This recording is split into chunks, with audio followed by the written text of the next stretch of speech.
Freedom, written and read by Adam Kokesh. Right now is an amazing time to be alive. The human experience is as rich and delightful as ever, and every day carries the promise of a better world. Not everyone sees it that way, but on the whole, Team People is doing very well. We have come a long way, and that's something worth taking a step back to appreciate. But the current path is not sustainable. Governments are transferring more wealth than ever from the poor to the rich. We are rapidly approaching a point where we must adapt or perish. The short view of history tempts pessimism. We might see the recent steps backward as the triumph of evil over good, or at least a turn toward mutual annihilation. They are merely the steps backward in a long progression of one step backward and two steps forward. A truly free society does not exist just because we have been convinced we are free. A truly free society cannot exist when we have been so thoroughly propagandized as to define freedom in terms of government-granted privilege rather than as a universal moral principle. However, a free society is inevitable because the global paradigm is shifting as we learn how to better assert our right of self-ownership. We all know life is better with freedom, that our own individual experiences don't mean nearly as much without the ability to assert our will rather than having our choices limited by force. Many of us today still experience lives dominated by the edicts of others. Many still live under the threat of death from war. While some are doing relatively well and enjoying a great deal of personal wealth and autonomy, many are not. Even those who are doing well are living in a less vibrant and robust environment due to violations of individual freedom around the world. Any act of violence or threat of violence between individuals represents a violation of someone's freedom.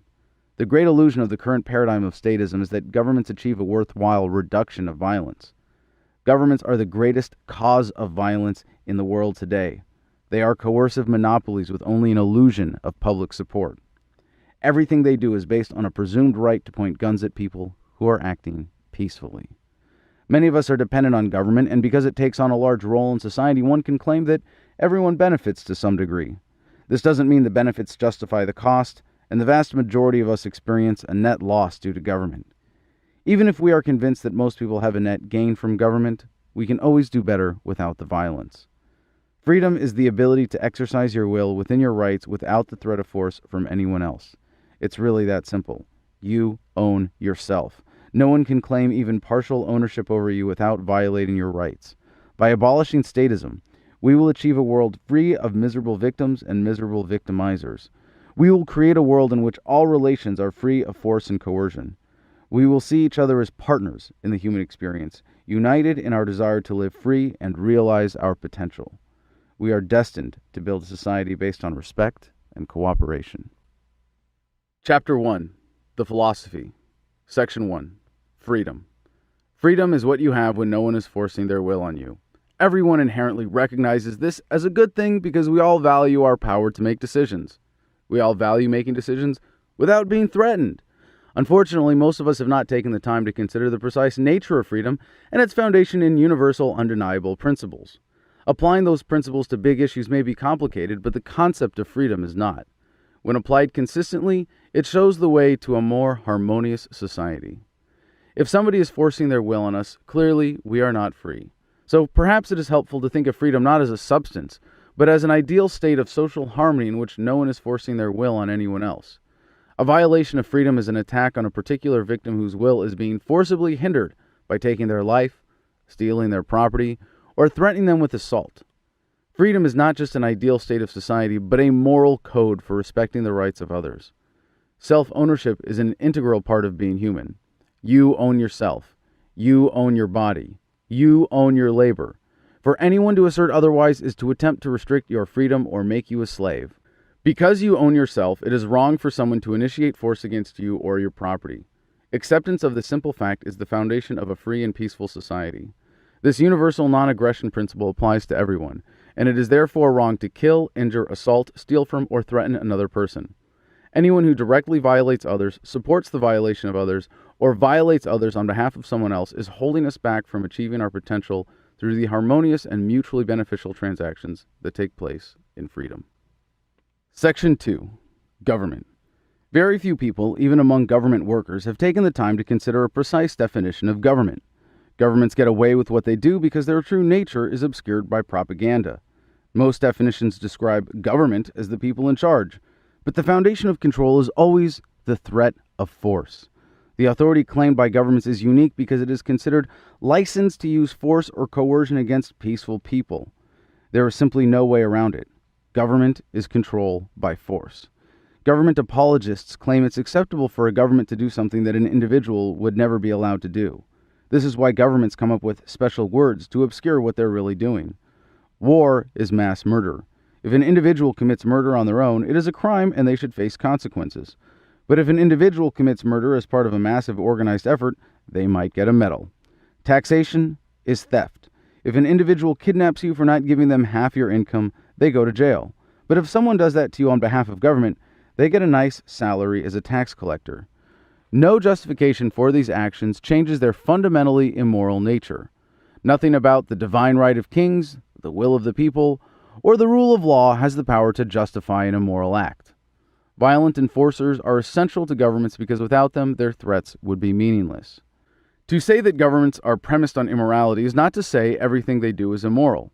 They often claim monopolies over very important functions in society, like helping the poor or protecting natural resources.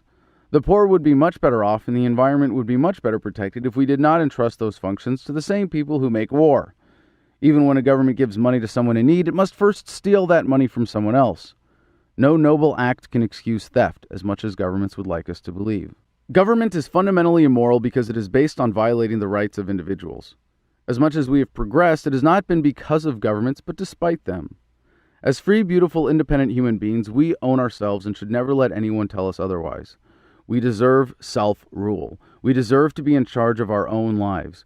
No one has the right to control others by force, even if they claim to have the majority behind them. It may be that in the course of society's development, some control by force was inevitable. Out of weakness, we support some institutionalized violence only because we haven't figured out a better way. We may have been convinced that government is a necessary evil, but because persuasion is always more powerful than coercion, it is inevitable that we will render it unnecessary. Government is like a cancer. Less government is better than more government, just as less cancer is better than more cancer, but as long as it exists, it's a threat. As long as society accepts the idea that force is the way to solve problems, the only limit on violence is what enforcers cannot be convinced to do. Government today could be described as a global tumor. While it can be eradicated locally, we will only be safe when it has been completely abolished. Government is control. Government is exploitation.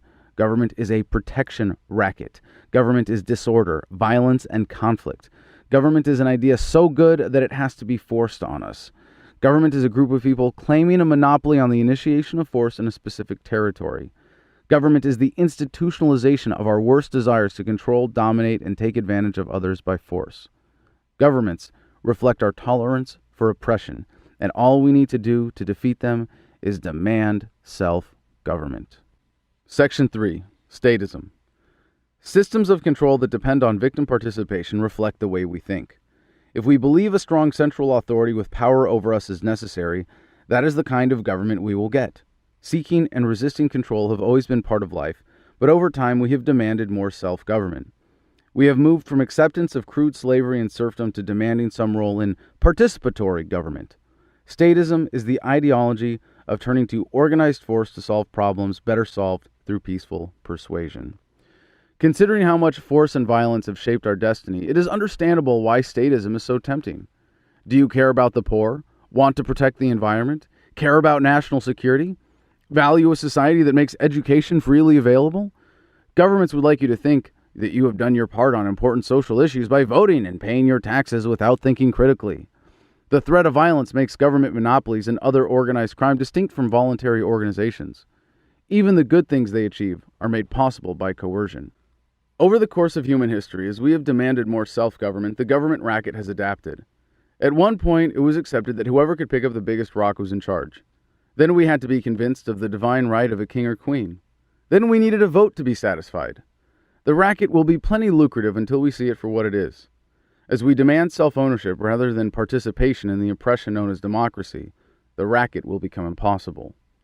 If it is wrong for one person to do something, why is it acceptable when 51% of a voting population agrees to hire someone to do it for them? Democracy is not freedom. When fully living up to its ideal, democracy is at best a majority coming up with an excuse to impose its will on a minority. More often, It is a completely bogus pretense for the powerful to exploit the rest of us as much as possible without creating more discontent than they can manage. Democracy also conveniently provides a false outlet for discontent with the promise of change from the next election. As long as people demand a protection racket, they will get one. Regardless of what it is called or what false ideology is used to justify it, government is based on forcing ideas on people. Statism is the dominant paradigm today because most of us are in denial or ignorant of its true nature. Dependence on government makes it scary to consider something new. When enough of us realize the ideals of freedom and turn to cooperative solutions instead of turning to force to solve problems, the paradigm of statism will have passed, and the government racket will be seen for what it really is, before it is quickly abolished. Section 4. Property. It takes severely twisted logic and a low sense of self-worth to deny that you own yourself. The very act of asserting this falsehood proves it wrong because the act of self-expression is an exercise of self-ownership. Anything less than self-ownership is slavery. All concepts of rights come from self-ownership. Your self-ownership is the acknowledgement by others of your right to control yourself. If you do not assert control over something of value, someone else will. Without the assertion of self-ownership, there is no freedom. Self-ownership means you have freedom of speech, because you own your voice and can say what you want. If someone beats, steals from, or imprisons you for your speech, they are not violating your right to free speech as much as they are violating your self-ownership because they didn't like what you said. Self-ownership means you have the right to remain silent because to force someone to speak is an attempt to control their property by threatening them. Self-ownership means your body is a manifestation of your own unique conscious choices, and no one can take that away from you. Because you own yourself, you are responsible for your actions. If you break something that belongs to another, you owe them what is necessary to make them whole. This also means you are responsible for and own what you produce. If you create something of value by combining natural resources with your labor, you have a right to control it. You can destroy it, consume it, trade it, or give it away. This simple framework for property by itself has the potential to solve many important disputes. It is not possible for everyone to enjoy perfectly equal access to natural resources, but in a society which respects the rights of individuals, it is wrong to limit anyone's access to resources that are not being utilized. Thus, it is wrong to pollute in a way that spoils natural resources others could use or enjoy. It is wrong to claim land in order to prevent its use. It is wrong to limit access to natural resources for those who would put them to good use. Just as you have a right to defend yourself and decide how to do it, you have a right to assign relative value to your property and decide how to defend it. Under the current paradigm of statism, many governments take away these choices. Whether you like it or not, part of your income will fund a system that is based on injustice and a corrupt sense of property. A thorough respect for the principles of property is essential to a free, cooperative, and peaceful society. Most conflicts center around property disputes. Disputes are sometimes based on confusion or sincere disagreement, but more often they are based on false claims to property. Such false claims are central to governments, which often assert that they, or the collectives they represent, own your income or your body. Governments also serve to enforce all types of false property constructs to serve the interests of the super rich. By obscuring the simple concept of property rights, governments have been able to commit untold injustice by transferring property from the poor to the rich. Justice requires a solid foundation in property rights. Section 5. Voluntarism. From the foundation of self-ownership, we can build a system of justice based on property rights and the non-aggression principle. From this sense of justice, we can see that a free society would be one with only relationships free of force and coercion. This ideal would be a society free of violent control and thus without anything like that which we call government today. This ideal society would be voluntary. When all relations are voluntary, it means we enter into every exchange with another person by choice. We choose those exchanges based on what is in our best interest rather than what someone else has chosen for us. When our rights are violated, some choice is taken away from us. When governments say you can't do something, it means that if you do it, force will be used against you. While many of us still enjoy a great deal of independent decision-making, every aspect of our lives is affected by the threat of force. Self-ownership means not only that you own yourself, but everyone owns themselves. The best way to ensure respect for our self-ownership is to respect the rights of others. Fortunately, most of us have no problem recognizing this principle and applying it in our daily lives. Even including government employees, relatively few people make their living directly by theft and murder. Unfortunately, society tends to carve out a special morals-free area for government agents. When you learned don't hit and don't steal, it wasn't unless you work for the government. When you learned not to kill, it wasn't unless a politician says it's okay. Everything government does is made possible by violating someone's rights. Because people are prone to interpersonal violence, the absolute ideal of a purely voluntary society might be impossible. There could be a truly free and voluntary world, but the moment someone gets punched in the face, for the victim, the world is not very free. However, that does not mean we should not strive for a more free and peaceful society, or not work vigorously to eliminate violent aggression. We are living in the most peaceful times in all of human history. Right now, we are less likely than ever before to be subject to violence from another person. That is a beautiful thing, and it should be celebrated. Imagine how much more difficult life was for our ancestors living in a world where they had to live in relative fear of their fellow humans. Imagine how much more difficult trade and cooperation were with a lower level of trust. Sadly, governments today have more than replaced our distrust with other false fears, and our lives are more thoroughly governed by force than ever before. In a world without government, a world in which forced relations are the rare exception, trust is high, individual rights are respected, and the climate for cooperation is ideal. Only in this situation is every person capable of achieving their potential. Every time we fail to respect the self-ownership of others, it diminishes our potential. Every threat of force limits choices. Every act of violence holds back humanity. The understanding that we should work toward a free society by ridding all relations of force is known as voluntarism. Chapter 2. A Brief History of Power. Section 1. Evolution of the Government Racket. Once humans could generate more than needed to sustain themselves, it became worthwhile to exploit them. To understand the origins of government and interpersonal violence, we need to go all the way back to the state of nature, or perhaps even earlier to our biological origin. We have always sought to meet our needs by controlling the world around us, including other people. Most human relations have been cooperative and nonviolent, but the desire to control others by force evolved from the first temptation to steal to the modern governments we know today. If government is defined as rule by force, we might have never experienced a state of nature without government. In some primitive hunter-gatherer groups, people had to accept that whoever was strongest was in charge. Perhaps it was in the best interest of the individual to go along with such a system, because to challenge it could mean you would be on your own, or worse, injured or killed. Because we are pack animals, we developed complex languages that allowed us to communicate and coordinate. Suddenly, the guy who could pick up the biggest rock wasn't necessarily in charge. It was the best hunter, the guy who could effectively lead a coordinated effort that required communication and cooperation. Then, great hunters started calling themselves chiefs, and the first ongoing protection rackets that might resemble modern governments started to emerge. Technology has played a primary role in determining social order because it determines what productive capacity can be exploited. Before language or tools, people could only gather relatively little in excess of their needs. With the invention of the tools needed for hunting, there was often excess food that freed up creative energies for other production, but also for other manipulation. With the development of agriculture, people could create far more food than they could consume and could support a whole variety of specialized labor, including the unique profession of the government leech. With the rise of industry, the productive output of the individual increased dramatically, and so did society's overall ability to support people who were completely unproductive or even counterproductive. If governments took half the income of primitive peasants who could barely get enough food to feed themselves, they would all die or revolt against such massive theft. However, if governments take half the income of modern industrial workers whose salaries can feed 10 families, then use some of it to convince them it's for their own good, they might even vote for higher taxes. Or at worst, they'll vote for the other politician who will just steal a little bit less from them on behalf of the same sponsors. As we have become more productive per person, we have become better educated and more aware of governments. As a result, governments have used education and mass media to make us think that the racket is essential or even beneficial, but the effects are in decline. We have come to demand more control over our own decisions and to go about our lives without being robbed or assaulted.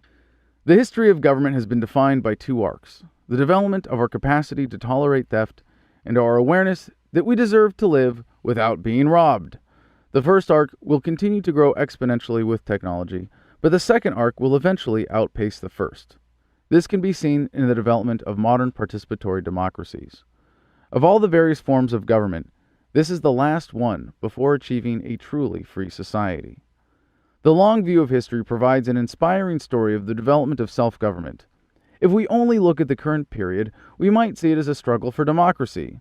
Fighting for equal participation in the forced control of others prevents us from achieving the greater goal of a society that respects self-ownership. Democracy is a way to pretend that we are all equal slave owners. The reality is always going to be far less than the champions of democracy promise, because it is based on a fundamentally immoral ideal. No one has the right to force a leader on anyone else, and no mandate from the majority gives any leader the right to use force against anyone. Democracy is the justification for most of what the super-rich were going to do to everyone else anyway.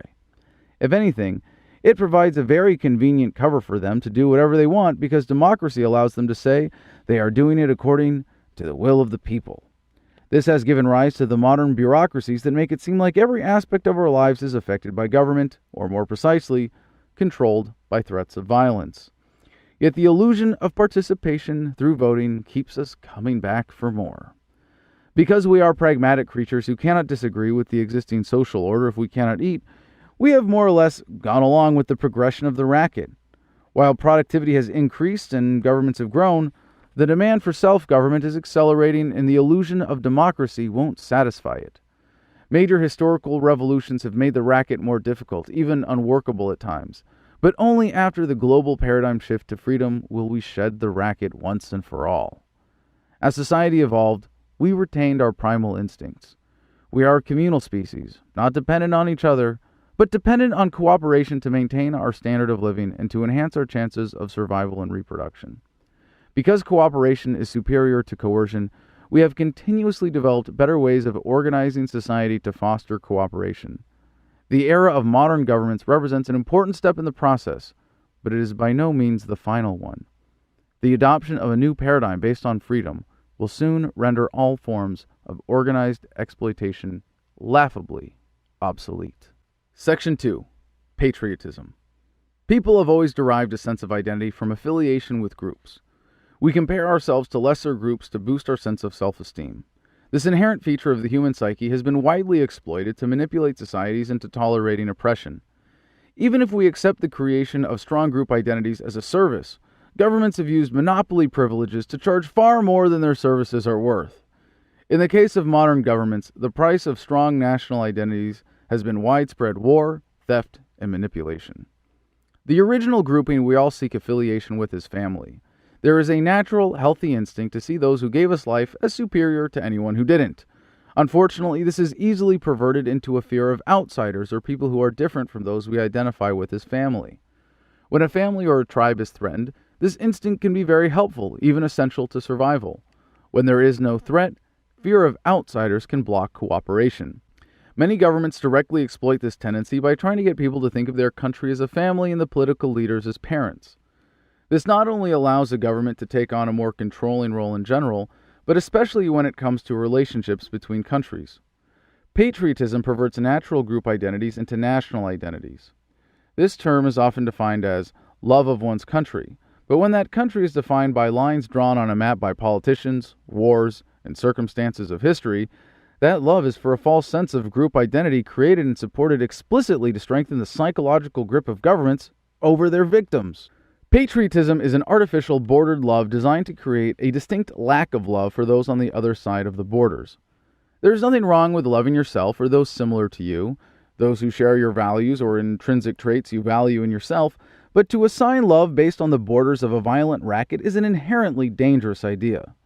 The most insecure and vulnerable people are most likely to be the most enthusiastic patriots, and thus governments always have an interest in keeping us afraid of outsiders, disconnected from the rest of the world, and stunted in emotional maturity.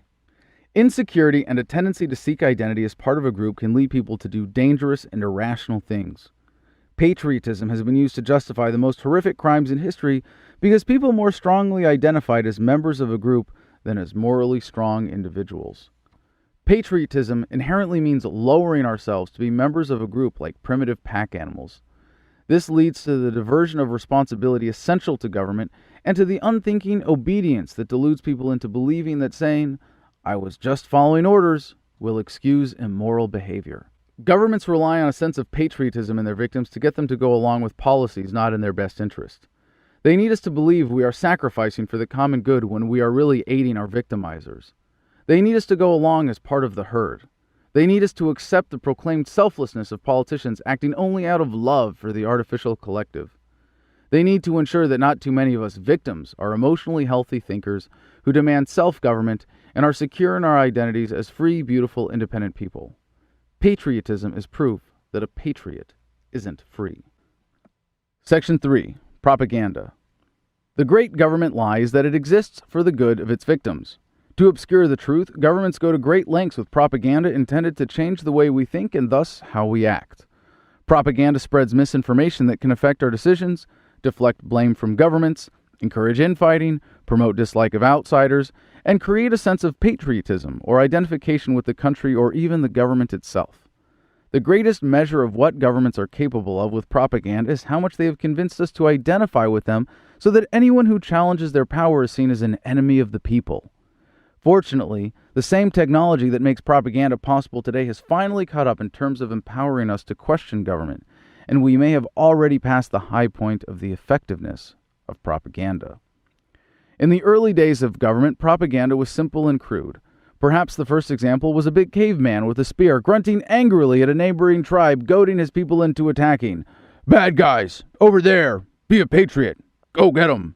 As communications technology has advanced, so has the complexity of society, so has the complexity of the racket, and so has the power of propaganda.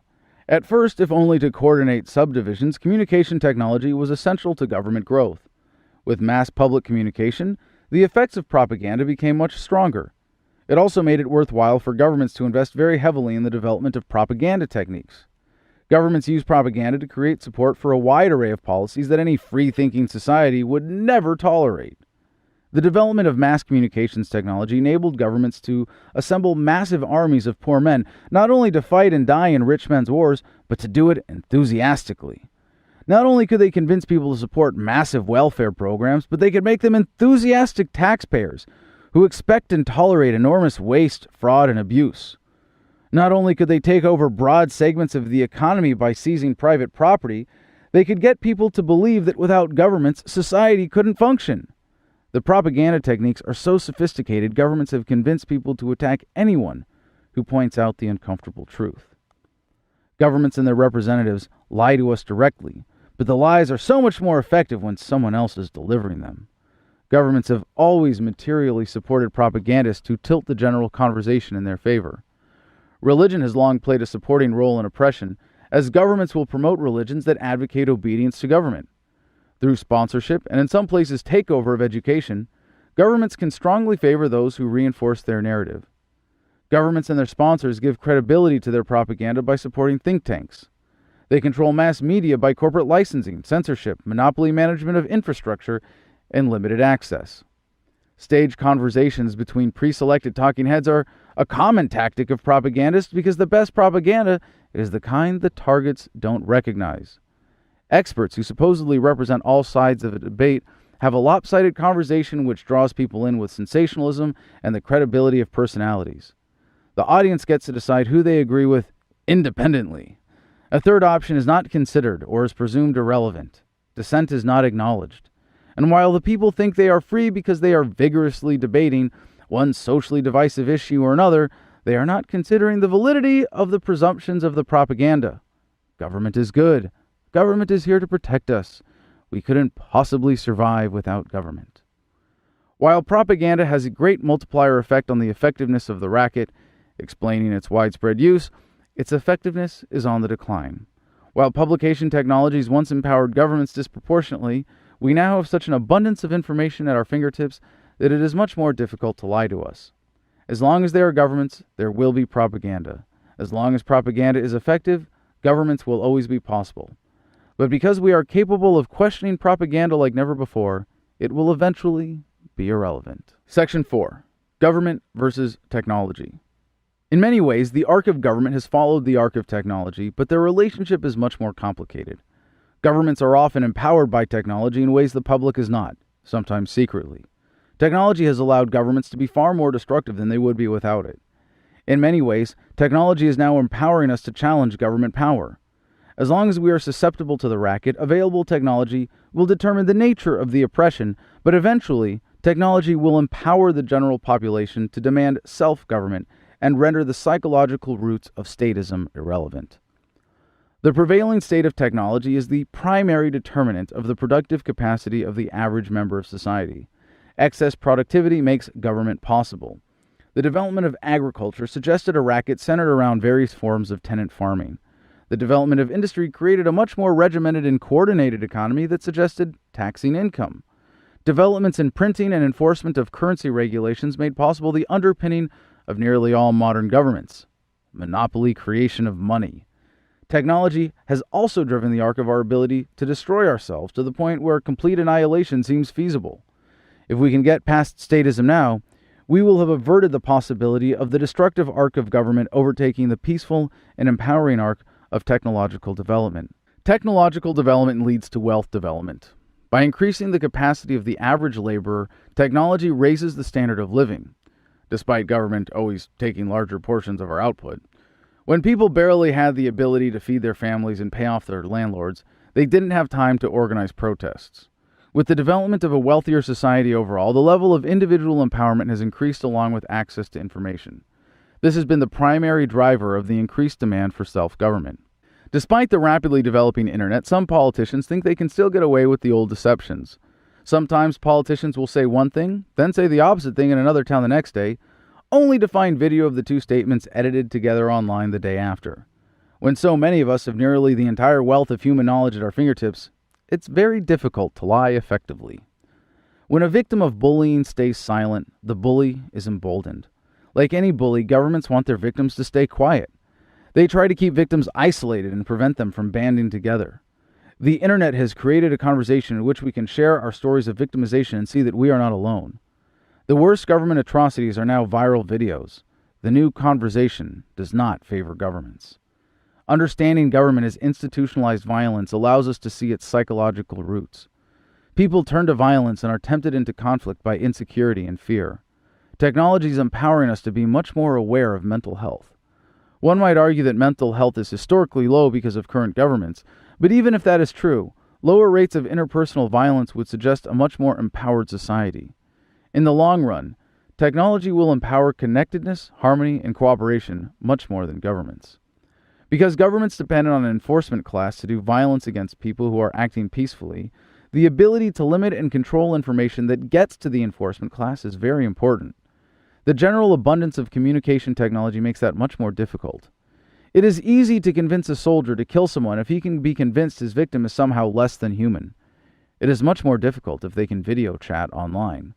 Technology is making it more difficult for governments to isolate people.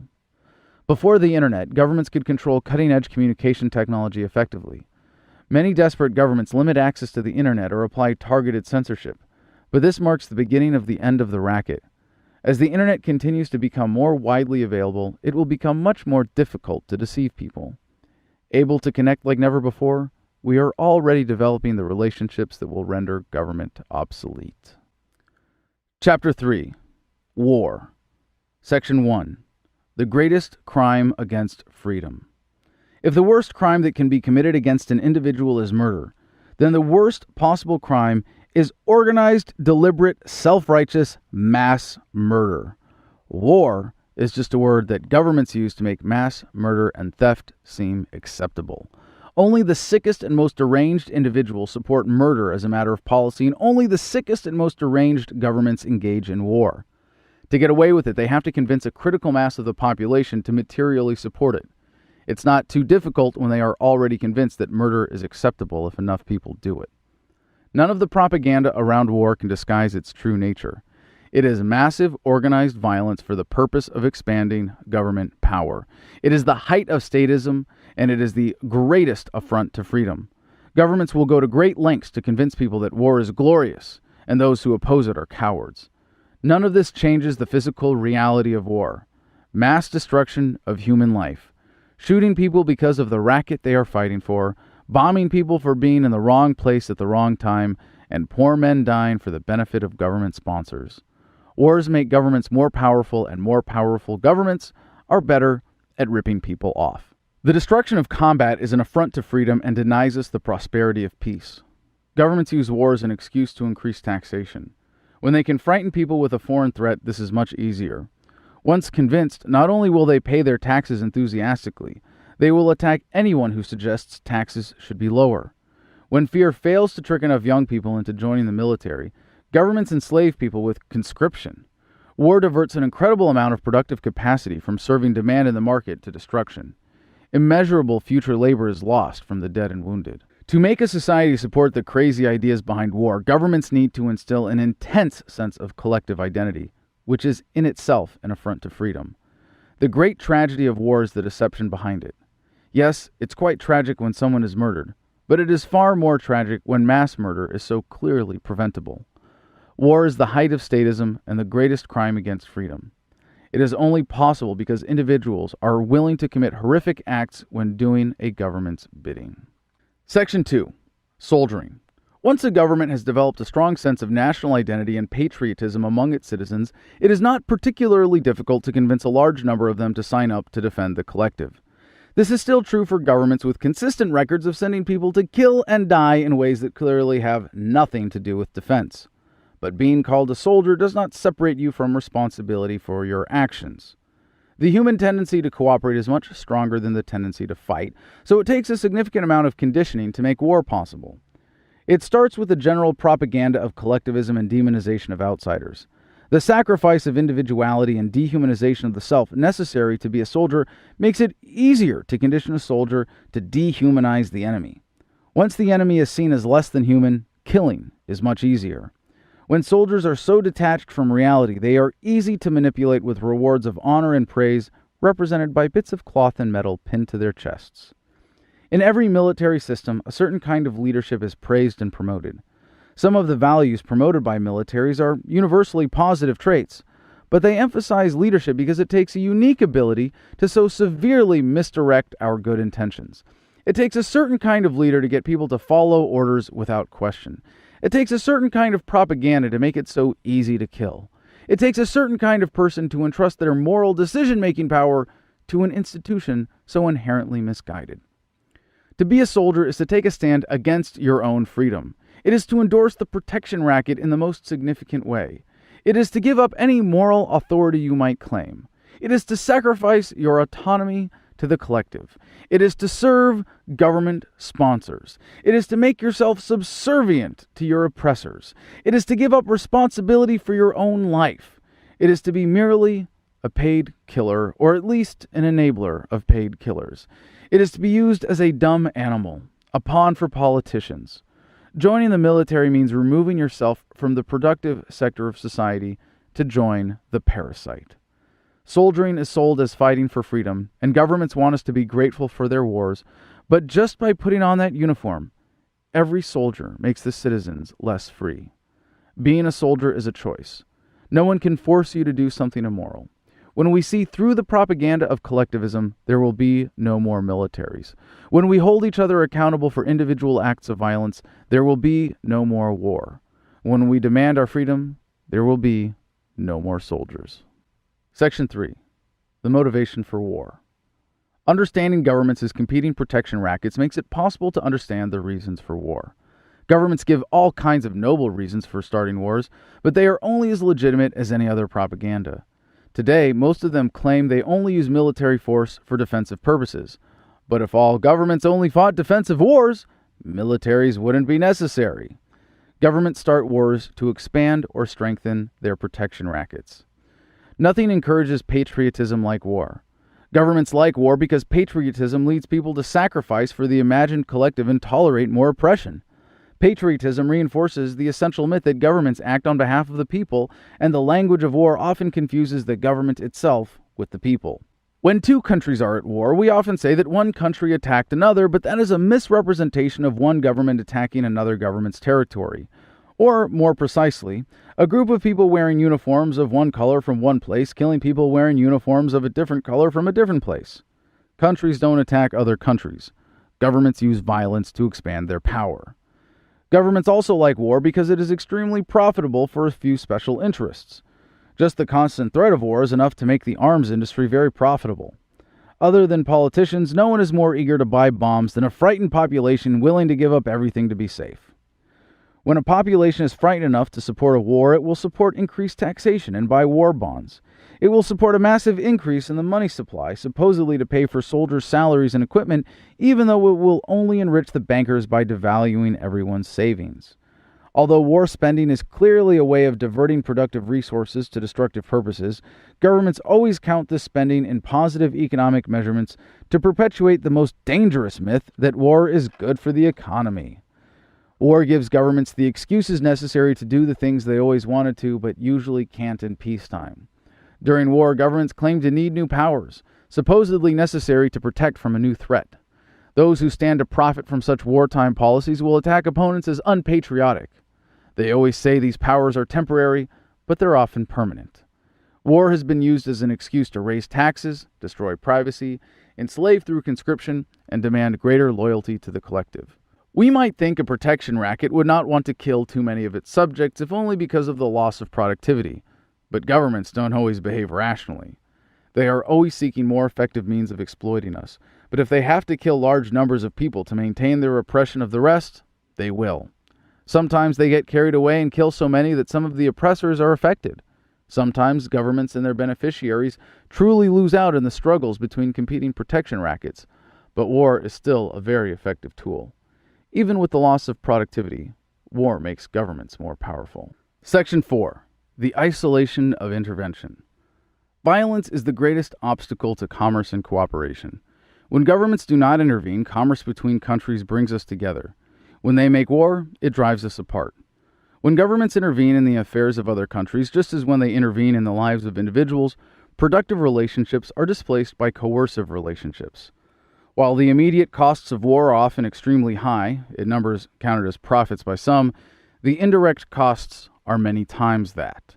Free trade is dependent upon mutual respect for the self-ownership and property rights of others. War is the ultimate act of disregard for human rights. To the extent that a war is supported by the people, it says, "We would rather kill you than trade with you."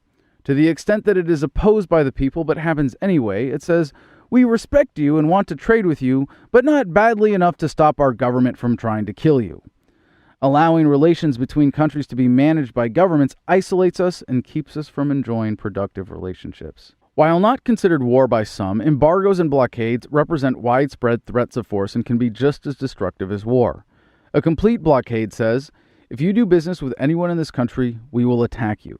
This is easier when the victim is seen as having committed some significant collective crime, but governments frequently impose lesser international trade restrictions that cause problems and unfair trade advantages on a massive scale. With countries so interdependent, the consequences of cutting one off from the rest can lead to widespread shortages of essential goods like food, fuel, and medical supplies. Because war drives resources from productive uses to destructive ones, it also limits the people of a country at war in their ability to engage in trade with people of other countries. However, the international trade cut off by war, embargoes, or some form of managed trade is far more significant. When an embargo is declared, it says anyone engaging in certain trade will be shot or bombed. As a result of that single threat, thousands of regular daily exchanges essential to the standard of living of millions may be cut off, and countless more potential exchanges might never happen. While the measurable costs of war in lives and resources might be so immense as to be unfathomable, the total costs of war are incalculable. Section 5. Foreign aid. One of the many ways modern governments pervert the goodwill of their people is with foreign aid. For citizens who want to vote away their problems and never have to think about them again, electing a politician who cares about poor people throughout the world is a nice option, but it doesn't change reality. Foreign aid takes money from the poor in one country through taxation and gives it to the rich in another country through handouts. Like many problems that governments pretend to be solving, the problem of foreign suffering is one we want to solve. Despite governments taking such a large role with stolen funds, we still give generously to foreign charities. While some foreign charities are frauds, all government foreign aid programs are frauds because if we don't like how our money is being spent, we only have two choices: pay our taxes or go to jail. Governments love foreign aid because it allows them to buy off smaller governments and expand their influence without wars. Only people who believe governments are efficient would want them to handle foreign aid donations. Governments tend to give the money not to the people of other countries, but to the governments. Even if the majority of this money is used for its stated purpose, it will serve to entrench the existing power structure, and the diversion of only a small part of it is enough to make plenty of corrupt politicians more than rich enough to buy the next few elections. Thus, foreign aid can serve to prop up governments that might otherwise fail due to excess corruption or unpopularity. When foreign aid is dispersed based on where there is terrorism, starvation, or disease, it ends up subsidizing terrorism, starvation, and disease. There are tragedies going on all over the world, and many caring people genuinely want to help. When we pool resources, amazing things can happen. Sometimes, even governments accomplish great feats of relief. Unfortunately, foreign aid funded by theft and carried out by people who are unaccountable for the results predictably leads to diversion of funds for personal gain. Section 6. War on Terror. Governments come up with many excuses for war, but the war on terror is especially dangerous because it can be used to keep a country in an endless state of war. Because government programs are very difficult to end, an armed conflict against an unspecified enemy is every government's dream come true. Perpetual war. The policies of the war on terror, as with most government programs, cause more of the problem. Governments of developed countries that occupy and intrude on developing nations cause terrorism. People resent having their societies taken over by foreign militaries, and after seeing their families killed and their way of life destroyed, resentment can become so great as to drive people to horrific violence. Foreign occupations cause such despair that victims often find their lives worth so little as to be easily sacrificed in resistance. Governments have always used war as an excuse to restrict individual freedoms at home in the name of security.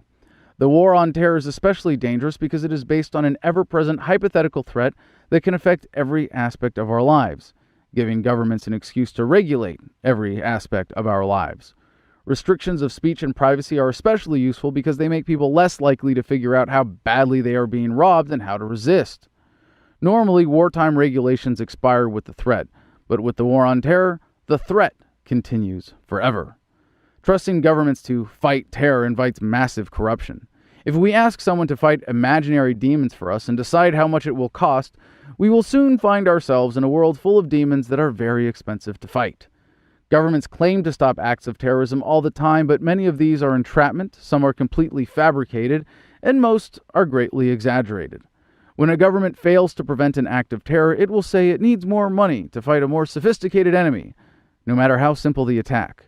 When a government prevents an act of terror, whether or not it actually did anything, it will say it needs more money to keep doing its job.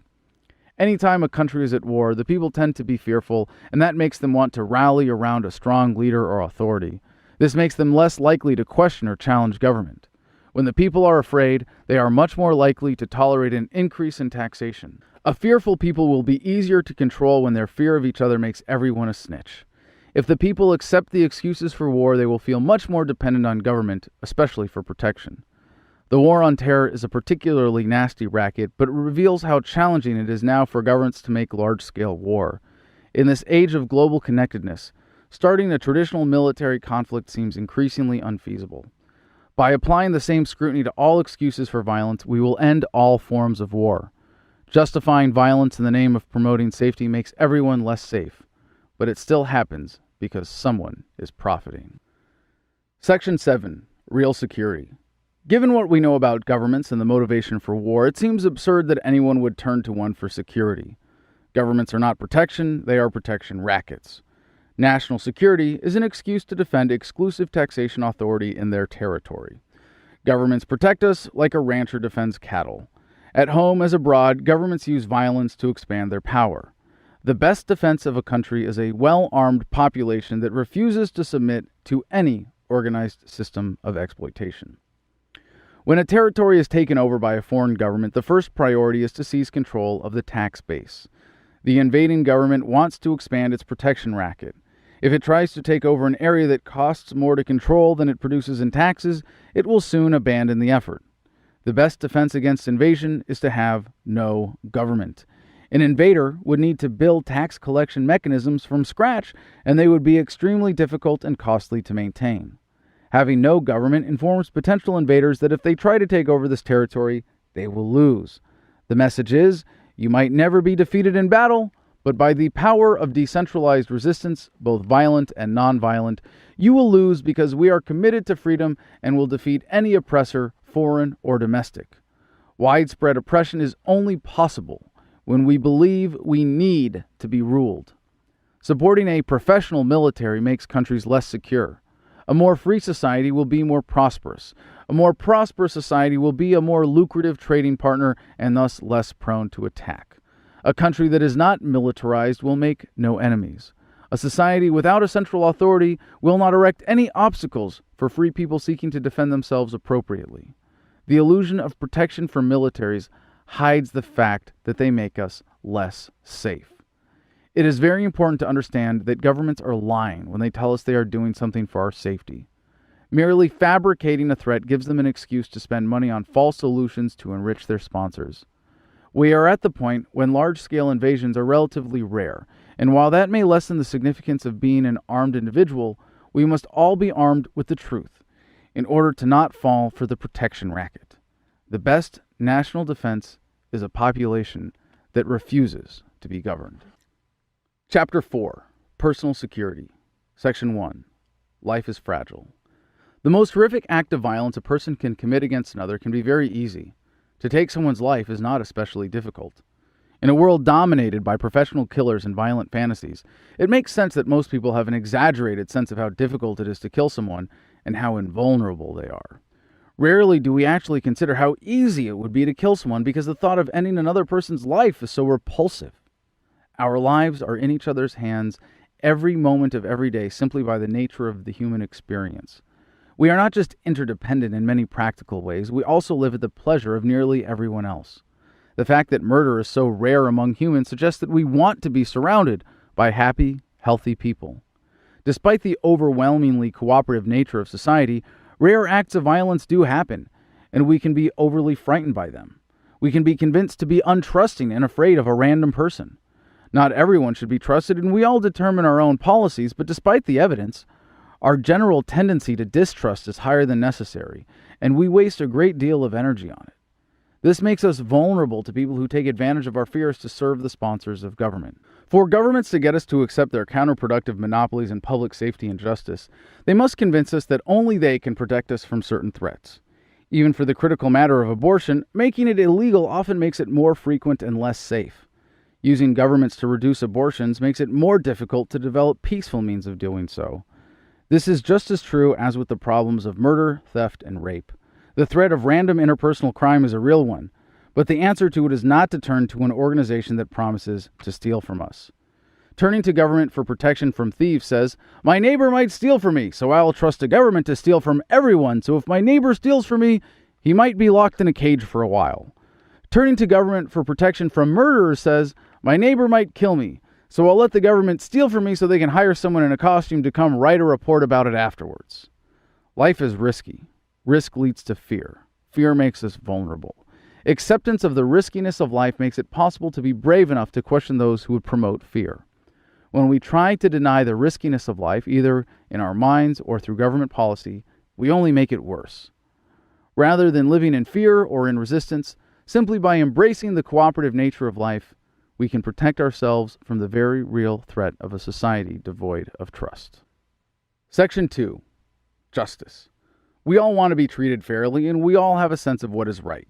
When justice is used as a mere rallying cry, it can be severely distorted. When justice is founded on a concrete set of moral principles, it is a guiding light for resolving conflicts. Governments claim a monopoly on the essential services around justice, dispute resolution, incarceration, public safety. Yet in these most important social functions, they always abuse that power. They provide some legitimate functions in these areas, but only as necessary to maintain the illusion of providing an actual service. Even a brief examination of government justice services reveals that governments have no moral principles. People have long used punishment as an excuse to violate others in order to control them. When someone seeks punishment, they are not seeking justice. Punishment is merely violence with a bad excuse. The threat of punishment is government's primary motivator. Governments cannot threaten us with justice. The purpose of punishment is to induce suffering so the threat of suffering can be used to control us. To give enforcers credible excuses to threaten us, governments come up with laws against things that make the racket less effective, like not paying taxes, doing drugs, or challenging authority. Every time a government enforces a law without a victim, The person getting arrested is the victim. If there is no victim, there is no crime. If there is a victim, the prescription for justice is simple: make the victim whole. If the person was stolen from, the stolen property or its equivalent plus compensation for the trouble must be returned to them. If they were injured, appropriate compensation must be paid. If their property was damaged, they must be compensated. When governments punish someone for a victimless crime, they also punish society by forcing it to pay for the service. If we support victimless crime laws, we are just as responsible as if we had hired someone to rob or kidnap on our behalf. Truly dangerous criminals should be forcibly isolated from society. Providing for the isolation of those who represent a legitimate threat is a very important service. Because governments have taken a monopoly on this most important function, despite their ineffectiveness, they are generally allowed to take on similar functions made possible by that monopoly. Because they are monopolies, they have little accountability and are inherently prone to corruption.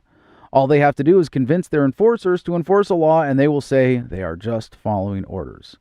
When government is trusted with the power to determine justice, we end up with corrupt judges working with corrupt prosecutors, working with corrupt cops, while corrupt politicians give them an excuse to point guns at peaceful people every time they pass a victimless crime law. Judging an individual's behavior to be wrong does not give you the right to punish them. Even if you are absolutely certain, even if you saw them do it, even if you think it would serve justice, it is never right to punish another person. You have the right to harm someone if necessary in self-defense. You might reclaim stolen property. You might do something to someone that leads to suffering, but you are never justified in doing something to another person for the express purpose of causing them to suffer. The one thing you always have a right to do is turn away from someone. If someone is a known thief, do not do business with them until they have made their victims whole. This is justice founded in natural rights, and it is far more robust and fair than the government racket. Justice is the application of ethics. A society's practice of justice is a measure of its commitment to moral principles. Society's punishment of nonviolent behavior is a measure of its abandonment of freedom. When we turn to governments for justice, we are turning to institutions based on violating rights in order to protect them. A protection racket cannot claim to have a moral foundation. Justice is far too important to be trusted to government. In many ways, we have become dependent on government, so in the transition to a free society, many peaceful systems of justice will first resemble current government models and meet current expectations. However, with the innovation made possible in the absence of coercion, those expectations will soon be exceeded with far more righteous and efficient systems of justice. Section 3. The police state. Modern governments have entered a self-destruct cycle. Policies are enacted on behalf of special interests. Governments convince enough of us that the policies are well-intended. We figure out that a particular policy is intended to take advantage of us. We get upset and resist. Rather than giving in to the pressure, politicians and their sponsors find it more profitable to minimize the impact of the resistance while they create a new policy to distract us. This creates a seemingly endless cycle of creation and suppression of discontent. Old discontent piles up as politicians, special interests, and other criminals respond to very short-term incentives because they are removed from accountability for long-term consequences. As tension grows, governments must increase direct control over their citizens. Effective governments have carefully cultivated enforcement classes full of police who will not question orders. A government of runaway enforcement, or a police state, is a predictable result of corruption. Police officers provide many legitimate services. They provide public safety by patrolling and occasionally intervening in real crimes in progress. They help stranded motorists. Sometimes, they even solve crimes and apprehend people who should be held accountable. However, as far as government is concerned, providing services is only a justification for the real purpose of police, enforcing the will of politicians on behalf of special interests. The primary function of police is much easier when they are intimidating. Because war is the most destructive application of government force, when governments need to increase the intimidation effect of their police, they become militarized, adopting the fashion, tactics, advanced weaponry, excessive force, and criminally irresponsible spending of the military. As the relevance of providing legitimate services decreases, the need to control populations through intimidation increases. The mechanics of police militarization are the same as general military spending. An imagined need is fulfilled by a contractor who has bribed a politician. Police forces are somewhat accountable to their communities, so the pressure for militarization isn't local, but rather from central authorities with large grants that people can be tricked into thinking they aren't paying for. We inherently fear police because of the power they wield over regular citizens. Most police departments exhibit all the critical elements of violent street gangs. They are territorial, violently enforce their monopolies, and have distinct identifying features. Police are feared in a way that normal people are not because they have arbitrary power, low accountability, and often behave violently without concern for others. When ordinary citizens commit violent crimes, they are often jailed without any legal proceedings.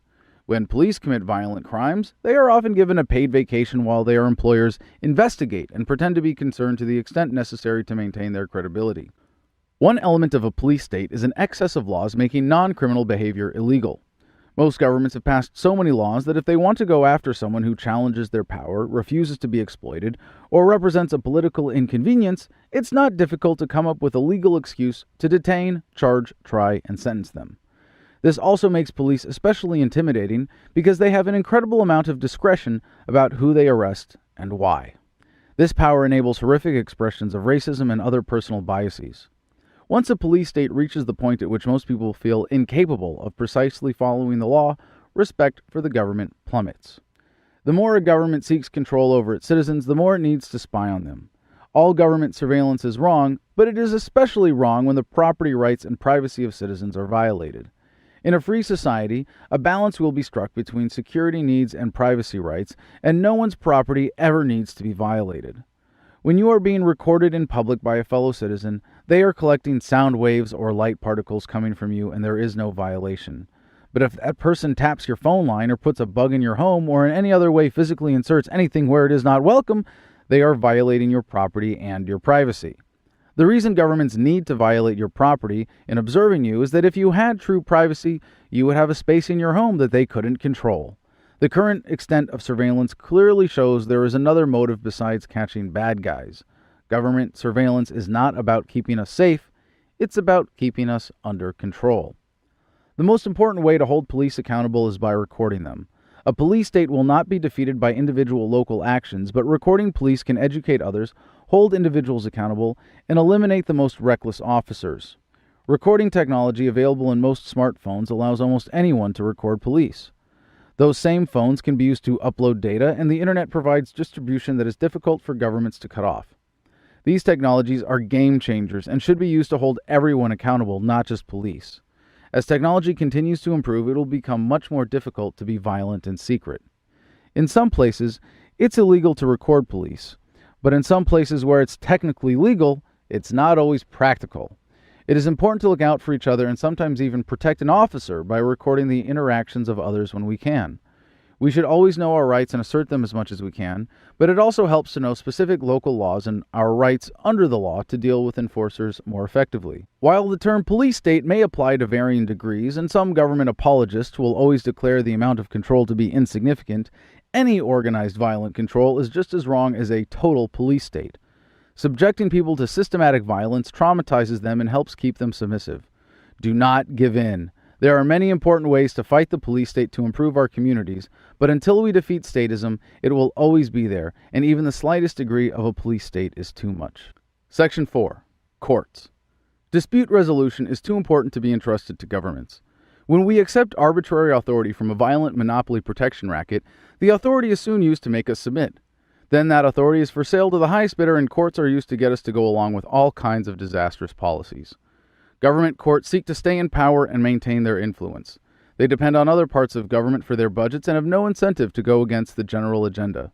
Once this relationship is established, it is easy for politicians to pass laws that go completely against any rational sense of justice and have the courts behind them. Courts become part of the machine, convicting us of victimless crimes to keep police busy, keeping the politicians and their sponsors happy, and providing a flow of bodies to the prisons. Courts justify their existence to the politicians by doing their bidding, but they need the help of police to do it. Police officers are routinely called to testify against defendants, and courts try to make people think they are protected from false testimony, but police are routinely allowed to lie. When police are accused of misconduct, they are often punished with a slap on the wrist, if at all. This is partly because police protect their own, like members of any gang, but also because most prosecutors and courts will only seek accountability when the misconduct is so bad that it threatens the credibility of the racket. Government courts often refer to themselves as part of a justice system, but more importantly, they are punishment systems. It's absurd to think any part of an institution based on theft and violence could provide justice, but many people still seem to believe this.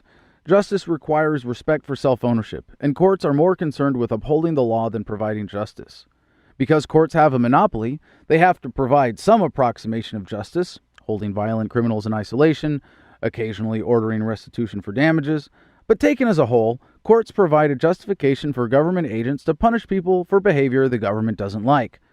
The greatest tragedy of government courts is that when someone is wronged, if the perpetrator is caught and punished, the victim is punished again as a taxpayer rather than compensated. Courts are a critical part of the protection racket because they give governments cover for using force against peaceful individuals. When courts appear to go against the rest of the government program, they still serve an important purpose. They want us to think the court is there to keep the government in check. A very brief look at almost any country's history will show that is not the case. The court can also serve to tap on the brakes of runaway statism while maintaining the credibility of the racket.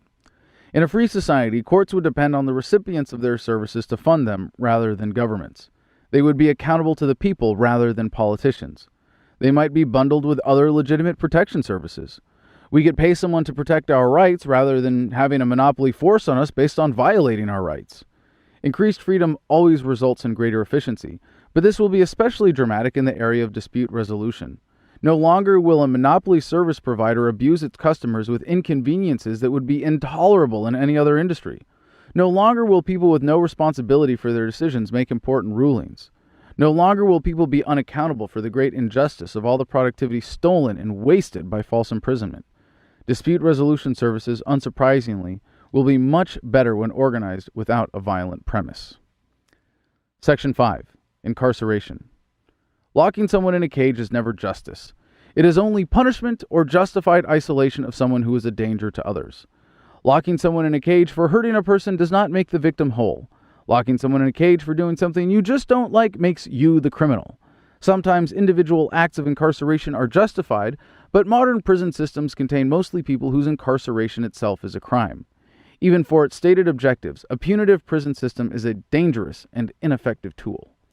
All real crimes stem from a failure to thrive within voluntary cooperative relationships. Many governments try to portray their prisons as rehabilitation centers, and while some people come out of prison much stronger and healthier because of the educational experience, that is clearly not their purpose. Some governments have the audacity to call their prisons correctional, as if they have the power to correct someone's behavior. In many cases, governments will sentence violent criminals on the presumption that they are too dangerous to be in civil society at the time of sentencing, but after a few years in a madhouse surrounded by similar offenders, they will be safe to release. If someone who hurt someone goes to jail or even gets the death penalty, how does the victim benefit? They might feel safer without their attacker on the loose, but now they are being victimized as a taxpayer to pay for the cost of housing, food, and health care for another inmate whose productive capacity is reduced to nearly zero. Real justice would be reparations for damages and compensation for victims. Revenge never serves justice, however tempting it may be. The more we question the assumptions of modern prison systems, the more aware we are of their disastrous effects. This is inspiring a re-examination of our sense of justice and making it clear how governments take advantage of our innate desire for revenge. Dealing with violent, irrational, and criminally insane people is an important function in any society, and it will be very exciting to see how cooperative efforts will address these issues and how much more productive and happy society will be without so much effort invested in keeping people behind bars. Section 6. Self-defense. What makes governments critically unique is the way they use guns. Everything governments demand we do or not do is backed up with, or else police with guns will come and lock you in a cage. If we all had guns and governments didn't have any, this racket wouldn't work. Governments have an interest in keeping us dependent on their protection rackets, but a police officer will never provide better protection than effective self-defense. Because gun control is enforced by violence, and often leads to greater overall violence where enforced, it is clearly not about reducing violence. It's about controlling the population. The use of force to defend oneself is an inherent right based in self-ownership. If someone is making a threat to you or your property, you are justified in using defensive force. The decision to use force against someone else is a very serious one. If you are threatened or under attack, use of force may be the only way to save your own life. Even in situations where your life is clearly threatened, your self-defense would be most valid with the minimal use of force necessary to neutralize the threat. What if you are mistaken in your assessment? What if the threat is from temporary confusion and not ill intent? The responsibility taken on when applying deadly force is immense, and it should be used only as a last resort. To deny someone's right of self-defense is to subject them to the tyranny of anyone who abuses them. To deny the universal right of self-defense is to deny the universal right of self-ownership. Gun ownership by nonviolent people carries an inherent threat to violent people, which violent people are willing to use violence to remove. Governments don't like their people being armed because they might revolt. The idea of taking up small arms against an organized military may seem absurd, but in violent revolts, sometimes it is enough to cut off just the head of the monster. Governments have used gun control whenever they want to make people more dependent, but especially when they need to tighten control over society. Some of the most vicious government atrocities ever committed were preceded by strict gun control. One of the great ironies of gun control is how counterproductive it is to its stated goal of reducing violence and keeping guns off the streets. Gun control is nearly impossible to carry out effectively. Without absolute control over citizens to begin with, no government has completely succeeded in wiping out gun ownership. In many places with strict gun control, guns are actually more readily available than in a regulated market because they can be bought easily on the black market where sellers are not capable of taking responsibility for who they sell to. Criminals prey on communities with strict gun control because to them, gun control is a convenient policy of victim disarmament. An armed or even unarmed but violent criminal can attack anyone on the street in an area with strict gun control with reasonable confidence that their victims won't be armed. This is one way governments create more crime. More crime makes people more eager for government protection. It also creates dependency because when citizens are disarmed, cooperative solutions to address crime are much less effective. Taking away the right of self-defense has disastrous consequences. Gun control is part of a common attitude not limited to the specific technology of guns. Governments want to control the use of force. In many places, they ban common non-lethal self-defense weapons like pepper spray or tasers. If governments really wanted us to be safe, and some local police officers genuinely do, they would encourage the use of such devices as well as guns by people capable of using deadly force responsibly. Non-lethal technologies will become at least as effective as guns and eventually replace guns for self-defense purposes. No one who simply wants to defend themselves would also want the liability of deadly force if unnecessary. The reason gun control is so dangerous is because it promotes violence. There are a number of ways it does this, but more importantly, it is fundamentally violent because it requires enforcers to violate the rights of peaceful people. Calling victim disarmament laws gun control is a weak cover for what politicians are really advocating. Only government agents can have guns. Self-defense is a universal human right. Section 7. Sexual assault. Sexual assault is assault. It is as much a violation of an individual's rights as any other crime. It is a violation of that most valuable property, one's own body, and constitutes a misappropriation through theft that often leads to serious injuries. The psychological ramifications, as with any trauma, can be as devastating as any physical assault. In a society where individual rights are respected and violators are not tolerated, we will better address the problem of sexual assault until it is entirely eradicated, as it will and should be. Sexual assault is usually a male-on-female crime because of the obvious physical advantages men have, on average, over women. In a society where the individual right of self-defense is respected, being armed, even with something non-lethal, can be a force equalizer in a physical confrontation. Technology has already rendered the use of our physical strength less relevant to productivity and will eventually make it nearly irrelevant. A free society relies less on application of force to settle disputes, and so the culture of assault will also be greatly diminished. In a society that truly does not tolerate assaults, anyone who is caught in the act would face immediate repercussions from the community. Someone guilty of rape might face total ostracism.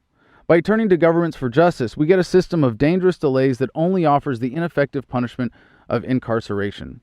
However, some governments have used the now undeniably available technology to create public lists of sex offenders or require some other form of public acknowledgement. While these measures may represent steps forward in eliminating sexual assault, they are a pale shadow of what we could achieve in a more cooperative society. The causes of sexual assault are many and complex. While some will say it is rooted in our biology, many of the contributing factors, like poverty and desperation, are aggravated by government. Where government is used as a tool to repress sexual activity or impose standards of sexual behavior, this can also be a contributing factor. The greatest contributor to rape culture is statism. A society that justifies government agents violating people will foster more people who believe their own justifications for violating others. Some governments make their resources fully available to the problem of sexual assault, while others deliberately make reporting and accountability more difficult. In either case, the problem will never be solved by an institution that assaults peaceful people. Chapter 5. Taxation. Section 1. Taxation is theft. Theft is when someone takes something that doesn't belong to them. Either governments own their people as slaves, or taxation is theft. You own yourself. Therefore, taxation is theft. Because you own your body, your labor, and what you acquire by trade, taxation is theft. Governments are institutions used by the super rich to concentrate wealth and power. Since they are not earning money by offering goods or services for us to choose from freely, theft is their primary mechanism. Taxation is just a word that makes us more likely to go along with massive, widespread, organized theft. It is not right for one person to steal. It is not right for two people to steal. It is still not right for 51% of a voting population to vote for a representative who will hire a tax collector to steal for them. One of the great government lies is that theft can be moral when performed by enough people and called taxation. Theft is theft. Even if some of the money stolen is used for legitimate purposes, that doesn't change the simple fact that taxation is theft. Some politicians will try to make the case that taxation is voluntary. In a warped sense, for some people, it is. If you believe that governments exist to serve the people, all your tax dollars are put to good use, and you pay your taxes enthusiastically, then you might be more susceptible to the lie that taxation isn't theft. But even if you happen to be so lucky, and you feel that taxes are the price you pay for civilized society, you are living in a civilized prison. The moment you decide that you don't like what your tax dollars are spent on, either you are submitting to the coercion behind every tax law, or you are going to jail. We can only meet our potential when all relations are voluntary and cooperative. Every relationship between a government and a citizen is involuntary. The amount of coercion actually applied is irrelevant to assessing the effect of the threat. When a tax is imposed on a population, it means a large chunk of the wealth is no longer allowed to serve the needs of the people who earned it, but rather the needs of government. Only when all the diversions of resources by taxation are taken into account can we begin to grasp the massive potential lost. Governments use taxes not only to steal from us, but also to control our behavior. Generally, taxes are imposed to the greatest degree possible, taking as much as they can from whomever they can. But sometimes, governments can take more money from us overall if they take in a specific way intended to modify behavior. For example, if a government imposes a tax on an unpopular behavior, it can get people to see government as an effective way of stopping that behavior, while really using it as an excuse to steal from an unpopular group of people and boost its credibility. One of the great lies of taxation is that it's a way for the poor to band together to take back from the rich. This could be dressed up to avoid the language of theft, as in, successful people show their gratitude to the society that helped them by paying more in taxes. Some people even believe taxation is a way to take the power back from the super rich, corporations, and banks. The people who have the money to pull the strings of politicians have rigged the system, so the net effect of taxation is always a tax on the poor. Some tax systems are actually set up to steal more from relatively rich people, and some unpopular or unconnected rich people end up at a disadvantage. But from their results, it is obvious that governments exist to transfer wealth from the poor to the rich. Because people respond to incentives, targeted taxation has precise effects. When any product, service, or activity is taxed, it becomes more expensive and the market responds as it would to any price increase. This is true with the income tax, which allows some governments to take their victims' money before they get control of it. But hiding a tax does not diminish its disastrous effects. It only makes collection more efficient. The incentive problem is not avoided, and when governments make any activity, like earning an income, less profitable, people will do it less. Sales taxes are just as much theft as any other taxes, even though everyone chooses to pay them as they make consumer choices. A sales tax is simply conditional theft, just like import taxes or any other taxes on trade. While a consumer might have the choice of not buying something, a vendor has no choice but to build the cost of taxes into the price if they want to do business openly. Unfortunately for governments, taxation does nothing to diminish the black market. It encourages it. The taxation racket has developed, evolved, and adapted to new circumstances and technologies. Widespread application and profitability ensure taxation techniques are always at the cutting edge. They have come a long way from the chief of a small tribe demanding tribute to the massive surveillance, investigation, seizure, and imprisonment operations of today. If the racket is not stopped soon, it will only get more invasive and destructive. Taxation is an inescapable part of the government racket. If governments never stole, they would cease to be governments. If we could withdraw our financial support from them at any time, they would be voluntary cooperatives or service providers. Because taxation is backed up with the threat of force, it is theft. Plain and simple. Section 2. Money and banking as theft. If governments could only steal through direct taxation, they would still be huge burdens on society. Unfortunately, this only represents a small part of the taxation racket. Government sponsors have devised far greater ways of stealing from us through the banking system. Most currencies used in the world today are just pieces of paper or digital numbers created by central banks. When they print more money, supply and demand still apply, so the money loses value. Authorized banks employ fractional reserve banking, which allows them to create money out of thin air with a loan to someone while only holding a fraction of the cash behind it. Because the printing or digital creation of more money inflates the supply, this is referred to as the inflation tax. This delicate combination of force and fraud is designed for theft on a massive scale. If people could avoid the inflation tax by using money that doesn't consistently lose value, they would. To impose a currency, governments must outlaw competing currencies. This means if you use a different device of accounting for trade than the official money, you will be locked in a cage or face other legal sanctions.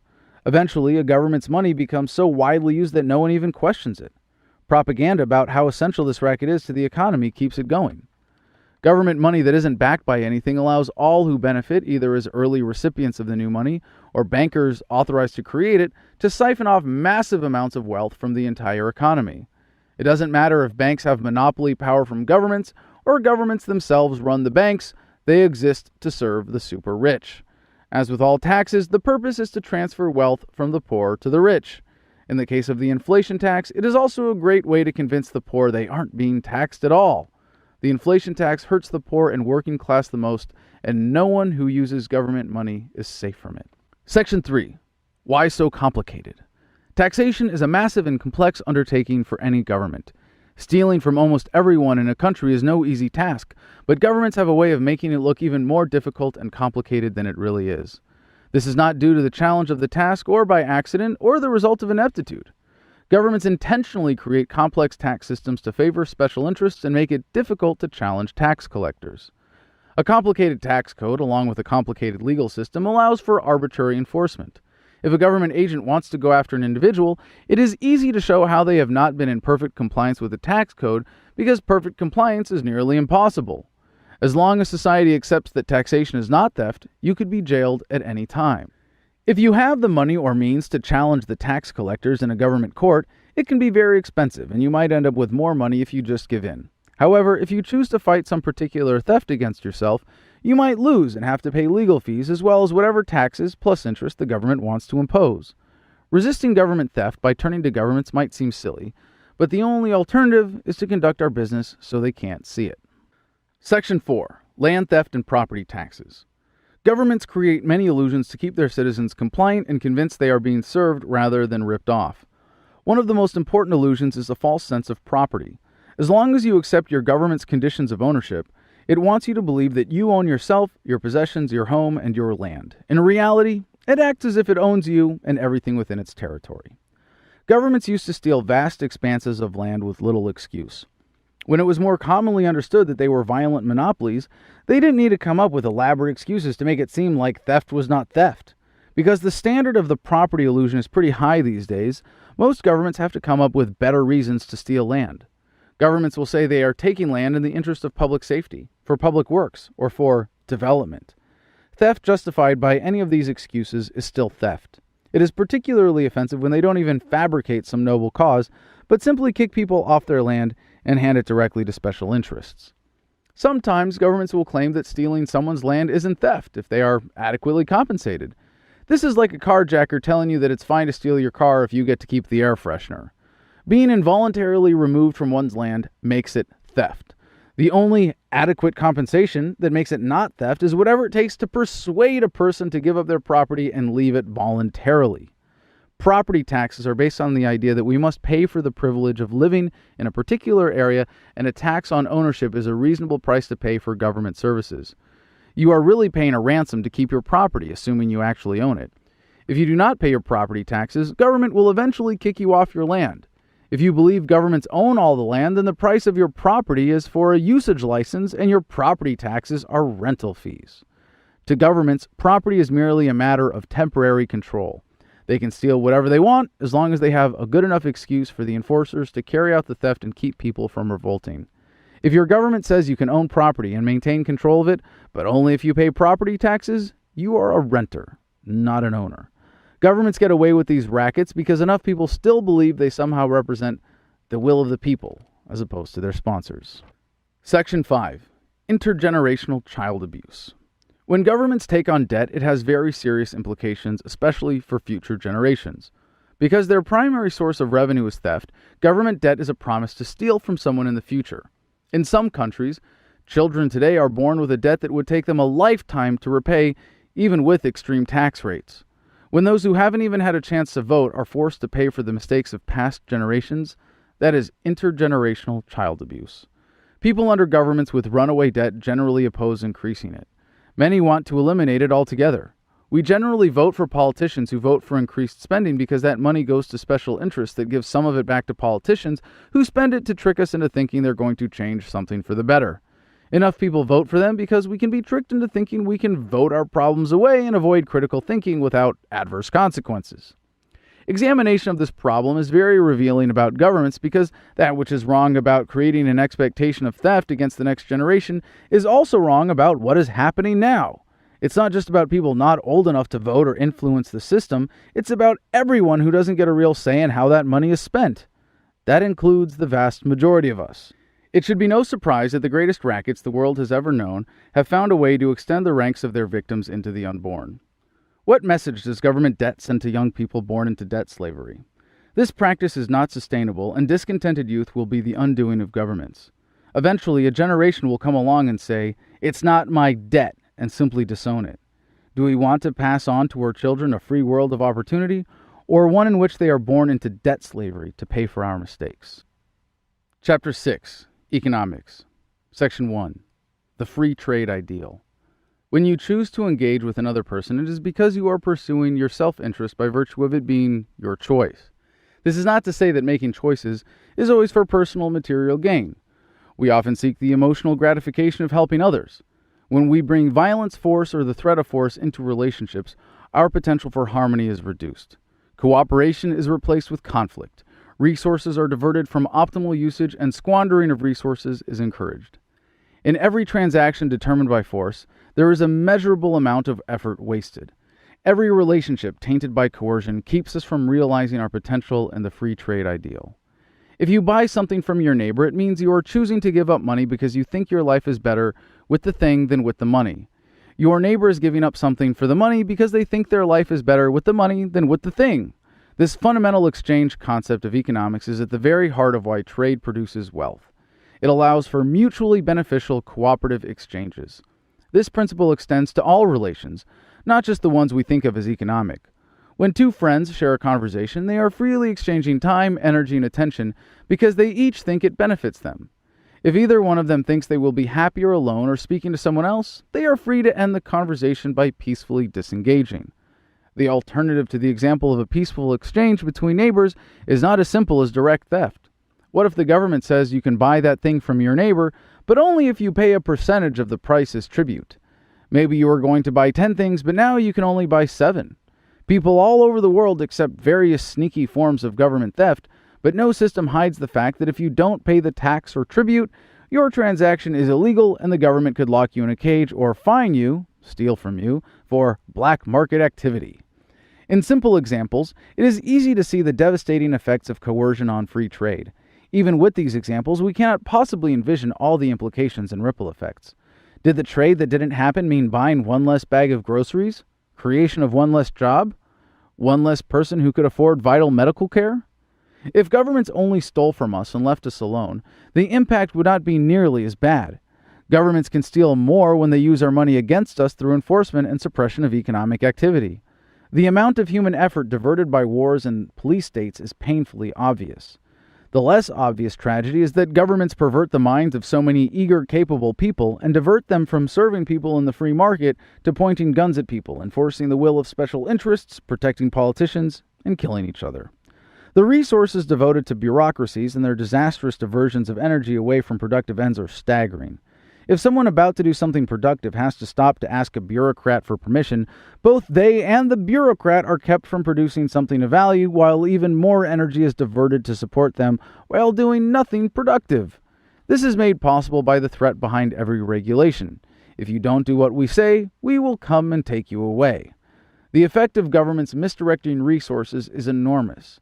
How much happier we will be without violence is incalculable. A voluntary society represents a free trade ideal in which all interactions are free of force and coercion. In that environment, all relations are voluntary and we choose to engage because we think we will personally benefit. In a voluntary society, the individual person is considered the ultimate means of production. We are happier and more prosperous because all of our interactions with others enrich our lives. Violence, coercion, and conflict are unproductive. Peace, self-ownership, and free trade are essential for any society to reach its potential. Section 2. Money. Most of us never bother to properly answer that nagging question, where does money come from? Governments and banks like it that way. Money is simply a medium of exchange.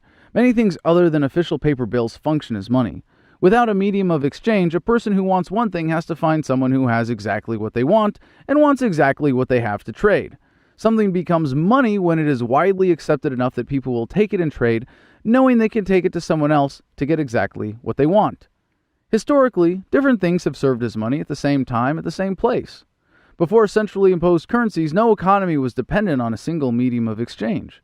This meant different ways of accounting for value or storing value could meet the needs of the market as they developed. One disadvantage was that whatever was being used as currency could not be employed or consumed. Without a single unit of accounting, the widespread reach of industry might have been hampered, but in the absence of a centrally imposed currency, the market would have quickly established a universal standard as needed. Even now, at the height of centrally imposed currencies, many transactions happen as barter, in some way off the record, or based on an alternative means of accounting for value. Sometimes governments operate central banks themselves. Sometimes they use public-private partnerships. But either way, coercion is what makes a currency the official medium of exchange. If you use a currency they don't like, people with guns will come and lock you in a cage. They need us to use the official money or else the modern banking racket doesn't work. In a free market, banks provide very important money management services. While money is a medium of exchange, it is still subject to the fundamental forces of supply and demand. When the banks create more money, they are inflating the money supply, increasing the amount of currency in circulation, and devaluing all the money currently being held. Creating money and forcing us to accept it is worse than stealing because it attempts to hide how badly we are getting cheated. It also hides who is responsible. Is it the central banker who creates more money? Is it the politician who votes for the debt? Is it the tax enforcer? Is it the banker who gets to decide who gets massive loans? Maybe it's the voters who are fooled by politicians who do nothing to challenge this racket because they serve as its cheerleaders. Many people profit from centrally imposed currencies, so their supporters are fierce and well-funded. They are the politicians who deliver pork to their voters and payoffs to key demographics. They are the government contractors who give kickbacks to politicians in appreciation for exorbitant profits. They are the bankers and heads of financial institutions. The beneficiaries of the system have a huge advantage over everyone else, not just by getting so much free money, but also by getting to spend that money before its price-raising effects are felt throughout the market. Some central banks use price stability as their excuse for creating money. This is one way governments work as promised. As a healthy economy develops, production techniques improve, technology improves, and efficiency improves, so prices come down. This means the average person can afford more stuff, more services, and a higher standard of living. Central banks are limited in how much money they can create by complaints about rising prices, but to the extent prices do not go down as much as they should, wealth is being robbed from us by those who are getting all the benefits of being hooked up to the central bank. The effects of a central bank are pervasive and far-reaching. Not every new unit of currency created goes directly into the hands of the beneficiaries. That would be too obvious. Much of the money goes to various government programs. This money often ends up going to purposes valued by the market, but in a way that reinforces dependency on the central racket. Much of the money goes to educational institutions or other influential groups, and the conversation is polluted with bias. Some of the money finds its way into economics departments at universities, where the next generation is taught that the fraud is not only harmless, but essential. This message is then echoed in the mainstream media. Forcing someone to use a currency that is constantly losing value discourages savings. The distortion of the savings-spending balance has even worse long-term effects like malinvestment and bubbles. The flow of money created by central banks and other major financial institutions attached to them encourages wild market swings through reckless investment. Often coupled with the effects of central banks are government edicts, tax breaks, or other incentives that channel money into certain areas, creating massive bubbles that inevitably pop with painful consequences. Despite attempts to kill competing currencies, technology is making it impossible to stop the increasing demand from being met as more of us realize that holding government money is an avoidable way of paying taxes. Governments have often resorted to confiscation of precious metals or other strict regulations on their trade and ownership, but because they have never been perfectly effective, people have always sought to own gold and silver as alternative stores of wealth. Due to this demand, use of gold and silver has increased dramatically in recent years. The most important developments in money will be those that do not just repackage or accelerate old forms of it, but create entirely new systems. Digital decentralized cryptocurrencies are already being tested by the market and might just be the new money that completely replaces centrally imposed currencies. No one knows what future markets will demand from their money or how technology might meet those demands. Existing technology already empowers us to opt out of government money systems. When enough of us decide that we don't want to get ripped off any longer, the government money racket will be obsolete. The money racket is central to the existence of all modern governments. It doesn't matter if the government is controlling the money or the people controlling the money are controlling the government. Whoever is controlling the money is controlling the government, and coercion makes the entire racket possible. When we are free to pursue our needs without the threat of violence, we will always be happier. Nowhere is this more true than in our choice of money. Section 3. Corporations and Unions. In the name of protecting us from corporations, most governments have created a legal framework that favors them as fictional legal entities. Some people think regulation, taxes, and laws restricting free and peaceful economic activity serve to reduce the power of corporations. In reality, large corporations support these policies, and people who control vast amounts of wealth pull the strings. Corporations love regulations because they hinder competition. They support taxes because they can afford ways around them. They love it when we turn to governments for protection from corporations because the results usually protect them from accountability.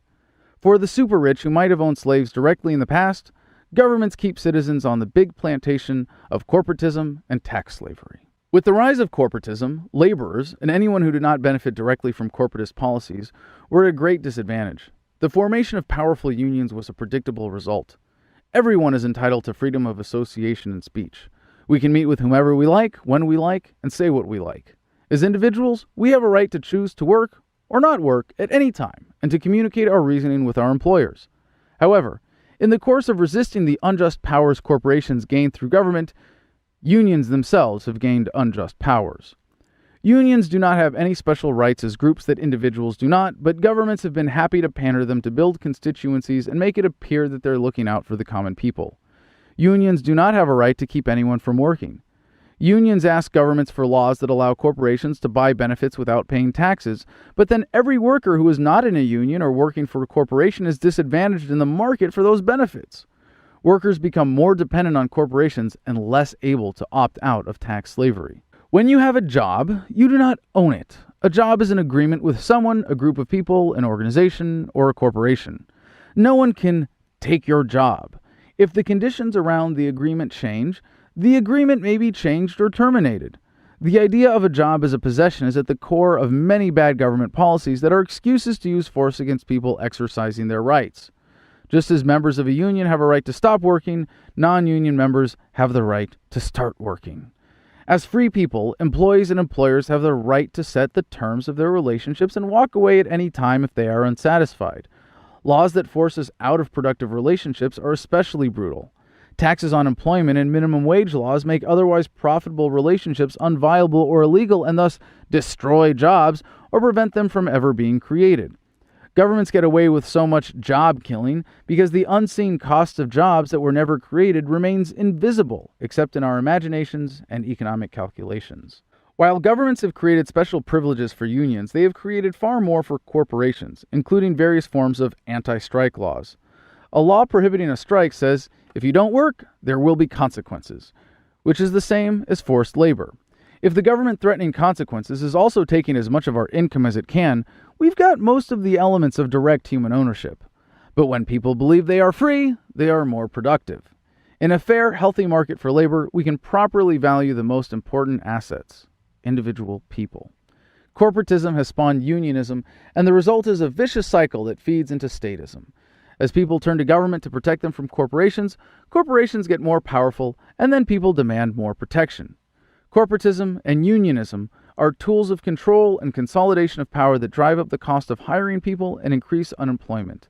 They both impede the freedoms necessary to properly value the labor of individuals. Section 4. Infrastructure and utilities. Modern living depends on many complex systems that challenge our ability to share resources. Technology has developed faster than our ability to create voluntary systems to share the bounty of new technologies. Governments have taken advantage of this to seize monopoly control over many important functions. They promote the dangerous idea that people are incapable of managing such systems without a coercive central authority. This keeps us from receiving the best services technology can provide. Governments have been operating the infrastructure racket for so long that many people assume we couldn't have electricity, water, airports, telephones, railroads, gas, subways, waste disposal, or internet without their coercion. All these functions will be better without the threat of violence involved, as is true of all cooperative endeavors. When someone points out that we can provide for all of our needs without coercion, the typical response shows just how entrenched the idea of quick, thoughtless government solutions is. But who will build the roads? Governments have run the roads racket for so long that we seem blind to the many consequences. As with any monopoly, the provider has little accountability to the consumer, so we generally get roads that are dangerous and full of potholes. When police are tasked with providing for the safety of the roads, they instead succumb to the temptation of using safety as an excuse for generating revenue with citations. Officials who decide when and where roads are built make their decisions based on the needs of special interests, often steering traffic and money to where it will get them kickbacks. Control of the roads has also made it very easy for governments to monopolize public transportation, limit consumer choice, and hold back the implementation of new technology. If governments were not subsidizing the roads, not only would roads better serve us, but their costs would be assessed by the market. New technologies can't compete with subsidized old technologies. Subsidizing roads has entrenched fossil fuel technologies and is heavily supported by the car and gas industries. Without interference, communities might have created more sustainable systems based on walking and biking, and long-distance travel would be more focused on mass transit systems. Without the roads racket, getting around would be a lot safer, more efficient, and better suited to people's needs instead of the needs of government. In many places, governments don't operate utility monopolies themselves, but license corporations to enjoy monopoly privileges. It is just as true about electricity and water as it is about anything else. A monopoly policy that limits competition by force will lead to underserved consumers. They will pay more and services will be worse. Nowhere is corporatism stronger than in highly regulated, free markets for infrastructure, and this is where some of the worst corporate abuse happens. During periods of high demand, utilities run or regulated by governments often force rationing of critical services when a free market would respond to that demand with increased supply. As we wake up to the far-reaching consequences of government, we are demanding more options and technology is delivering them. A monopoly on providing electricity is useless when everyone has sufficient access to free energy through solar panels, wind farms, or geothermal generators. When the internet becomes a mesh of independent computers, the telecommunications industry won't benefit much from forcing out competition. Even the roads racket will be obsolete when we have flying cars or drone taxis. The effects of government control of infrastructure and utilities will eventually be rendered insignificant by technology. Until we abolish government, we will live with the consequences of allowing criminals to run essential parts of our lives. Section 5. Ostracism and boycott. Choosing who we associate with has far greater implications than most of us realize. We are communal by nature and depend on interaction with others. Rewarding someone's behavior by associating or doing business with them is the most significant endorsement.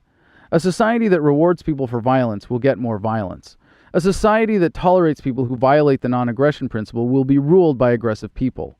A society that believes aggression is necessary in order to function will institutionalize coercion and reward those who provide what it considers necessary.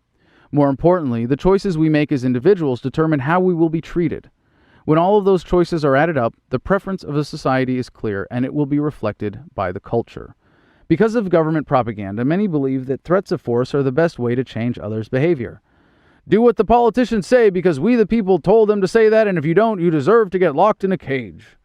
Any honest observer of society will see, however, the consequences of individual association have a far greater effect on regulating behavior. The simple, obvious example is production. People make things that others want to consume. A large part of economic behavior is determined by what other people value as determined by sales. In personal relationships, we generally choose to associate with people who make our lives better. Unfortunately, many don't realize that this should be the only determining factor in deciding whether or not to interact with someone. When we stay in abusive relationships, we are rewarding and thus encouraging abusive behavior. The same principles apply to the attitude of a community.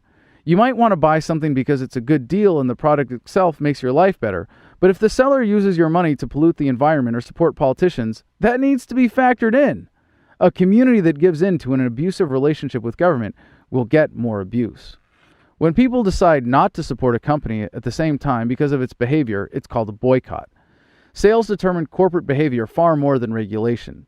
Even with the worst of corporatism, the profit motive requires efficiently serving the needs of as many people as possible. If a company fails to meet people's needs, it goes out of business.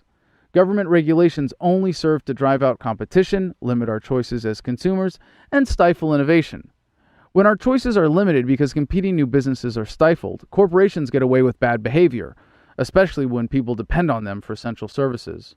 All of our choices as consumers have an impact. Reputations, referrals, social status, and existing customer satisfaction can be factors in deciding whether or not to associate with someone, but when buying expensive items or medical services, we often seek formal approval or endorsement by experts. While governments will never fully monopolize this most important function, many try to with the licensing racket.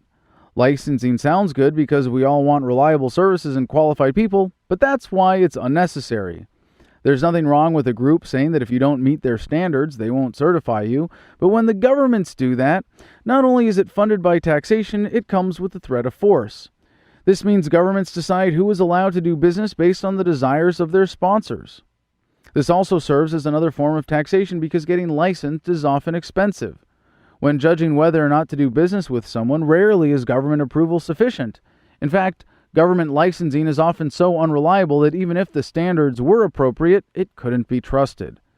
We don't have the right to vote for a politician who's going to hire an enforcement officer who is going to threaten people or punish them with fines, theft, for doing things we don't like. The only right we have in regards to someone doing something we don't like, if they are not violating someone's rights, is to walk away. Even in most cases, when someone is violating the rights of others, walking away, fully disassociating, and encouraging others to do the same is far more effective than violence. When all the people in a community disassociate from someone, the result is ostracism. This may be geographical or not, but one does not need to be expelled from an area to be effectively cut off and isolated. In cases of extremely violent and dangerous individuals, ostracism may be insufficient, but addressing that issue by pooling resources peacefully will be far more effective than by using this as an excuse to punish an entire society with taxes. We have an innate instinct for punishment, but justice is not served by another injustice. Choosing who to interact with carefully will achieve the stated goals of government regulation peacefully, efficiently, and morally. In our daily lives, we all have an important role to play in achieving a more free and just world. Every choice we make is an expression of our values. This powerful process of everyone expressing their preferences to determine social standards is only stifled by government. Section 6. Everything is economics. When the principles of economics are applied only to things that can be valued in numbers, we miss out on their most important lessons. We tend to think of economics as stuff having to do with money, but many exchanges of value occur without being counted in numbers at all.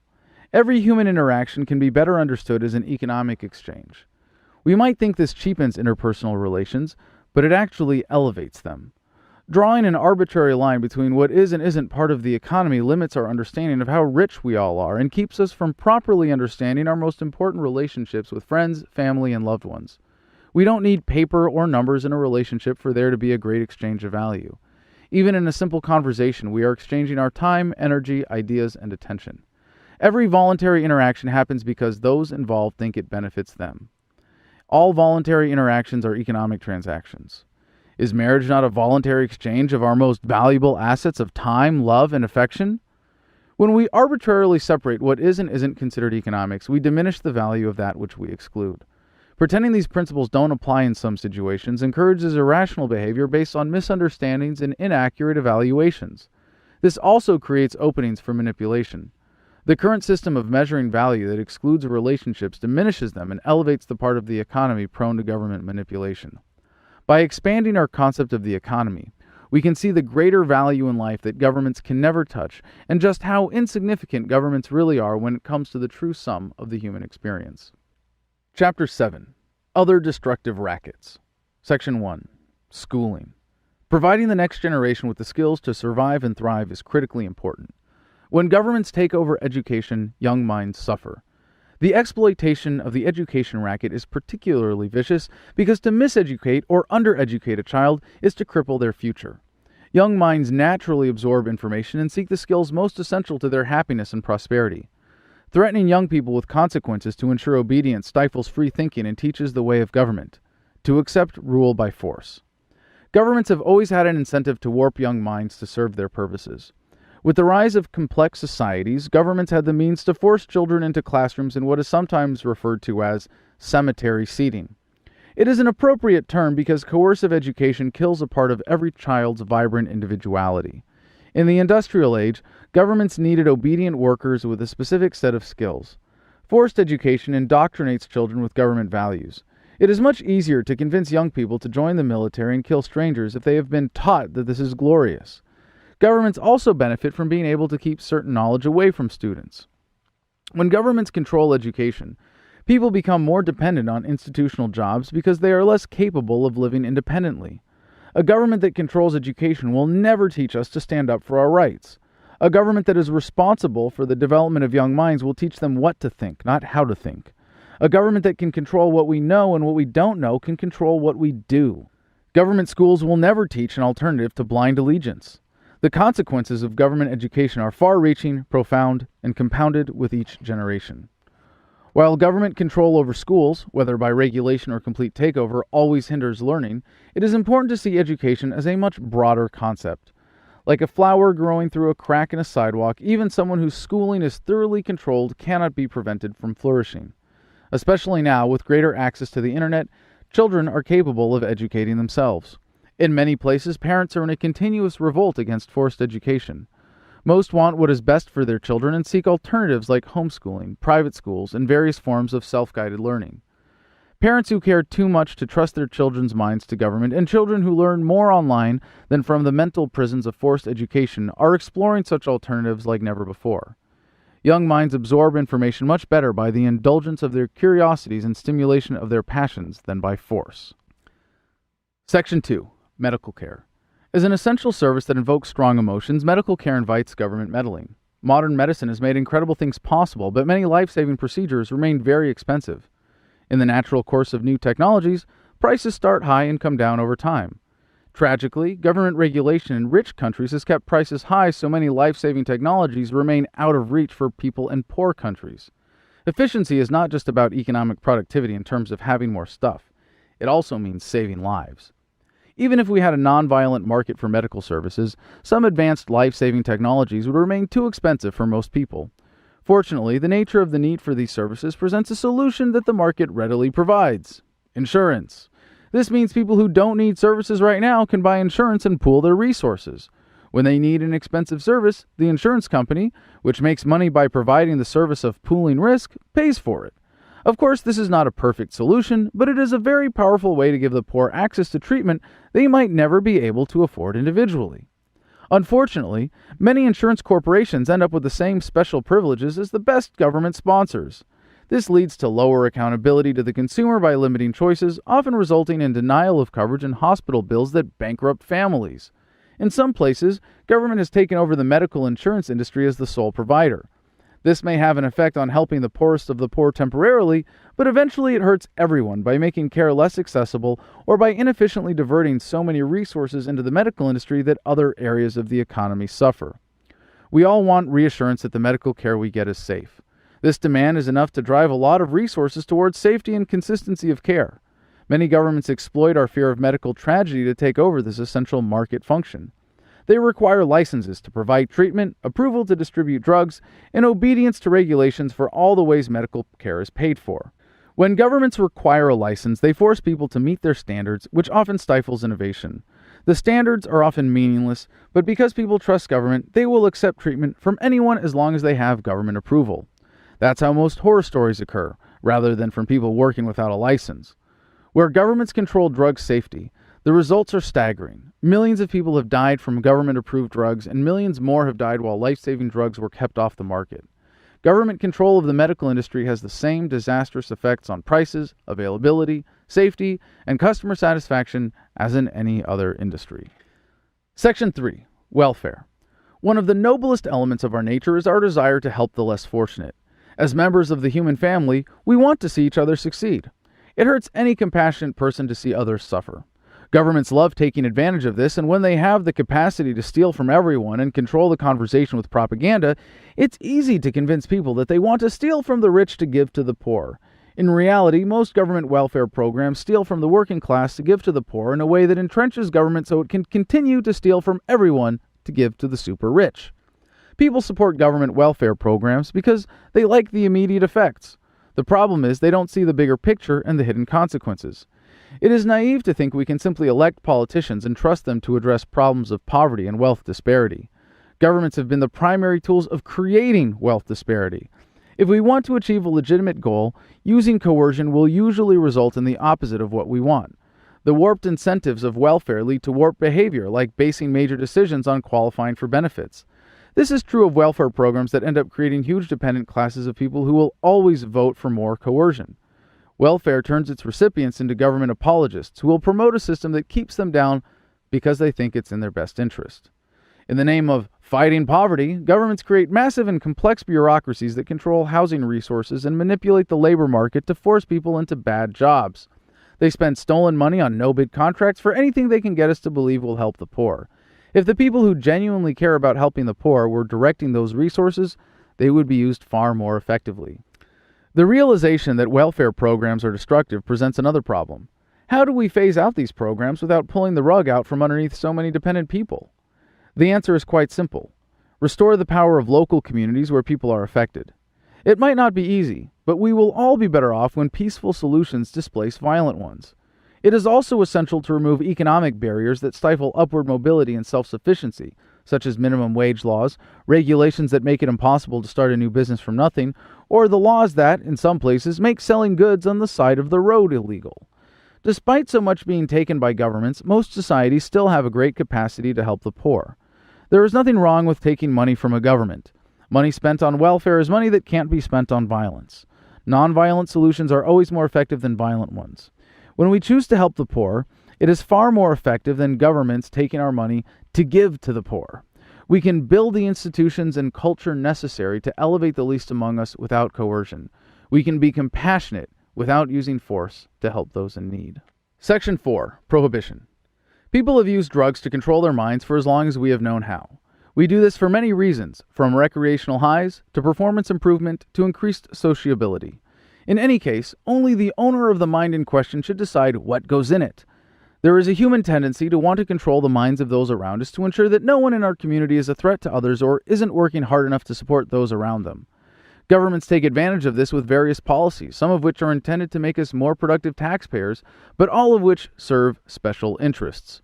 Prohibition of any substance is premised on the idea that your body is government property, and you do not have the right to decide what goes in it.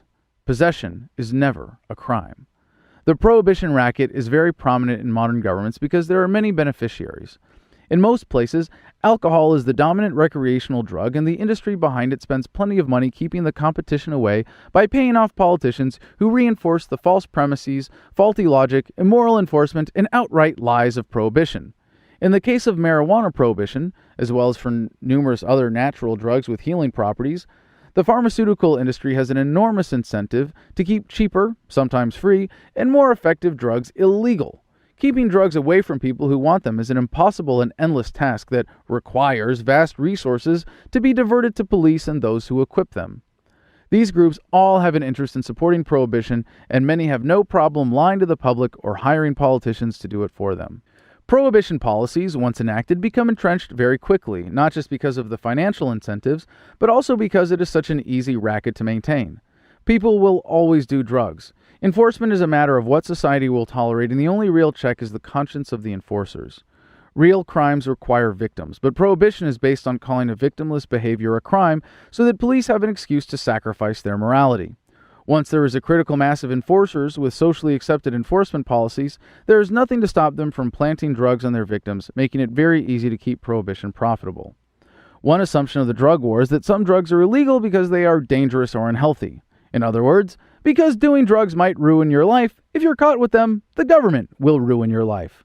In many places, most common drugs that aid productivity are allowed. If a drug is unpopular enough that it can be demonized, but widespread enough that banning it can be profitable, it will probably be made illegal.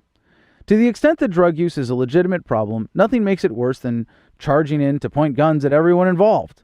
This drives the market underground, creating new problems of violence and addiction. People who can't control their use are less able to get help. It also drives up prices for the addict, encouraging financial destitution. Some will say prohibition is futile because it doesn't achieve its stated objectives, and many governments can't even keep drugs out of prisons. They are missing the point. Prohibition works exactly as intended and is a very profitable racket. Section 5. Protecting the environment. There are no more precious resources for humanity than those essential to all life on Earth. We all have a right to breathe the air, drink the water, take nourishment from the earth, and put to use all manner of natural resources so long as we do not interfere with anyone else's access to those resources. We are perfectly capable of protecting the environment while respecting these rights without resorting to government coercion. Using violence will often produce the opposite of the desired result, and in protecting the environment, using government has resulted in massive pollution, squandering of resources, and the destruction of countless lives. When governments are trusted with the responsibility of protecting the environment, it does not change the nature of government. These protection rackets' only incentive to protect the environment is to preserve their credibility in order to serve their special interests in more important ways. When they can, they will gladly sacrifice the environment to make the rich richer and the poor poorer. Even when their true intent is legitimate conservation, or the people so demand it that they are forced to try, these violent institutions are not very effective. Governments cannot effectively protect the environment because in order to exist, they have to impose a warped view of property rights. Because governments exist to serve their sponsors and have monopolies on courts, their courts will almost never provide justice to individuals suffering from the effects of pollution. The policies of corporatism remove accountability at every level possible. This is especially true of government-owned land that is rented and severely damaged by people who have no legitimate ownership stake in it. Because we all have the right to claim natural resources as our own by putting them to use, we have the right to claim land that is not being put to use. Governments depend on the ability to arbitrarily claim land, and they extend that false right to their favorite citizens. It is an essential human right to be able to claim a plot of land to make a home or to be productive. Already, under most governments, this is nearly impossible. Instead, people with money or the right connections are allowed to put up fences, real and virtual, around massive plots of land. When people can use the land in accordance with their rights, the true landowners will have an interest in preserving its value. When we demand a proper respect for property rights and a consistent standard of what constitutes fair use of environmental resources, we will put an end to the squandering and destruction encouraged by government. The same fundamental principles apply to the preservation of rare species and other natural treasures. Making it illegal to kill endangered species means poachers will only have to get around to government. Giving people an ownership interest in the most valuable of resources, possibly a widely distributed ownership, means anyone who would violate their property will have to defeat security commensurate with the value of those resources. Governments put corrupt people in charge of managing precious natural resources who will never be as capable of defending them as those who truly value them, and the experts who understand their value. People who have an interest in preserving rare species have an incentive to protect them. Turning to governments to protect endangered species is hoping we can cast a vote and forget about the problem. We are turning our backs on them when we entrust their future to such an ineffective system. Climate change has become a favorite excuse for governments to tighten control over the energy industry. No matter how big a problem climate change may be, it does not justify more coercive control. Whatever challenges humanity faces, we will address them more effectively by cooperating.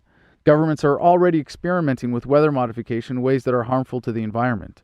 Only because it is being pursued by governments is it possible with so little transparency and accountability.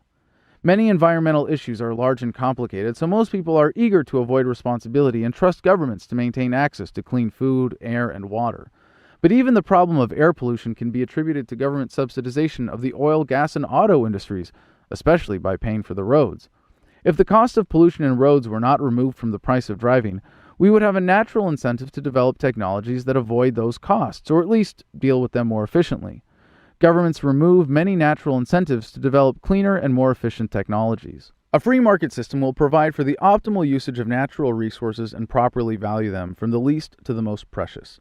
Owners make better guardians than renters, and governments rob us all of our chance to take a responsible ownership stake in our planet. Through conscious consumerism, or by the usage of ostracism and boycott when necessary, we can all play a role in setting appropriate standards for the use of natural resources. Regardless of our personal views on what resources are important, turning to coercion to protect them will only serve the needs of government sponsors.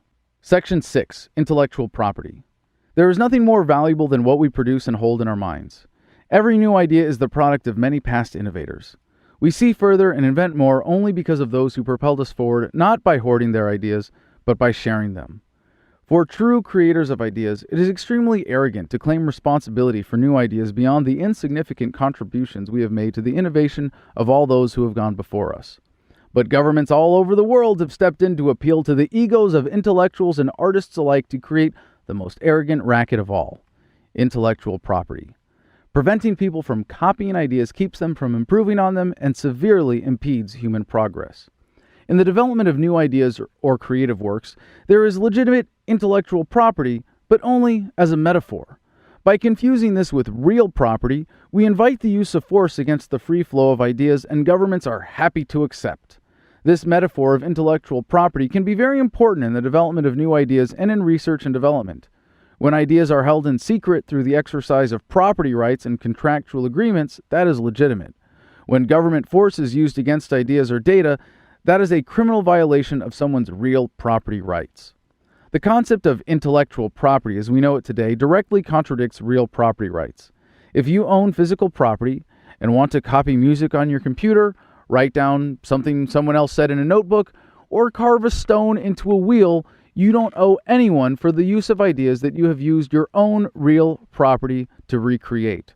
The creator of ideas can control how ideas are shared, but only once. After that, the only way to control the flow of ideas is to use the government to violate the real property rights of others. The most offensive part about the intellectual property racket is how it shifts the focus from innovation to stopping innovation. In a true free market, which is by definition free of coercion-based intellectual property, as the world had been for ages until relatively recently, the focus is on the next idea. If we want to compete and stay ahead, we have to be the most creative. That's what is rewarded. We wouldn't say the fashion industry lacks innovation because specific styles can't be patented. Imagine a world in which the cut of a sleeve can't be copied, or the idea of pants. If only one company was allowed to make jeans and someone else tried, they could send police to shut down their operation. Or food. Imagine if chefs couldn't copy recipes. In the media today, the ravages of IP are plain to see. Look at the consolidation of power in the music industry. How much better would our lives be if everyone who made music was making it for the love of innovation, and what we heard wasn't decided by radio stations and record labels? Same with movies. We should not have so much power concentrated in the large corporations that come to dominate any field subject to the intellectual property racket. Taking away this corporatist advantage would radically improve creative innovation. As for inventions that require massive development costs, the ideas should be allowed to go to those most efficiently capable of producing the goods people want to consume. For inventors, this would mean we can't come up with one idea, file a patent, then sit back and collect royalties. This would open up the field to everyone, make it more competitive. To make money as an inventor, we would have to be good enough that people would want to support our next idea, which is essentially what corporations do when they take the best minds into their labs and claim to own their ideas. Crowdfunding is one thriving alternative model. The same principles apply to software development. Working on code in the sequestered way dictated by intellectual property, as opposed to open source, means stifling collaboration. In the case of the pharmaceutical and medical technology industries, the intellectual property racket has had disastrous consequences. Instead of developing drugs that best serve our needs and save lives, resources are diverted to developing drugs that make more money due to artificial incentives. Lives are lost because market forces are kept from bringing down the cost of new drugs. The internet has removed so many barriers to sharing ideas that some business models based on the intellectual property racket can no longer compete with those based on free data. Without the need for physical distribution networks for music, video, and everything else that can be digitized, it is easy for anyone to compete as a content creator on the merit of their creative works. Content creators who want us to benefit from their work will encourage sharing. Because it is morally wrong to use force to impede the free flow of ideas, as free people, we have the right to copy music, movies, text, and ideas. Because the free flow of ideas is essential to human progress and happiness, we also have a right to defy and resist any attempt to take our real property in the name of the dangerous fiction commonly referred to as intellectual property. Chapter 8. Government and Love. Section 1. Sex, Marriage, and Family.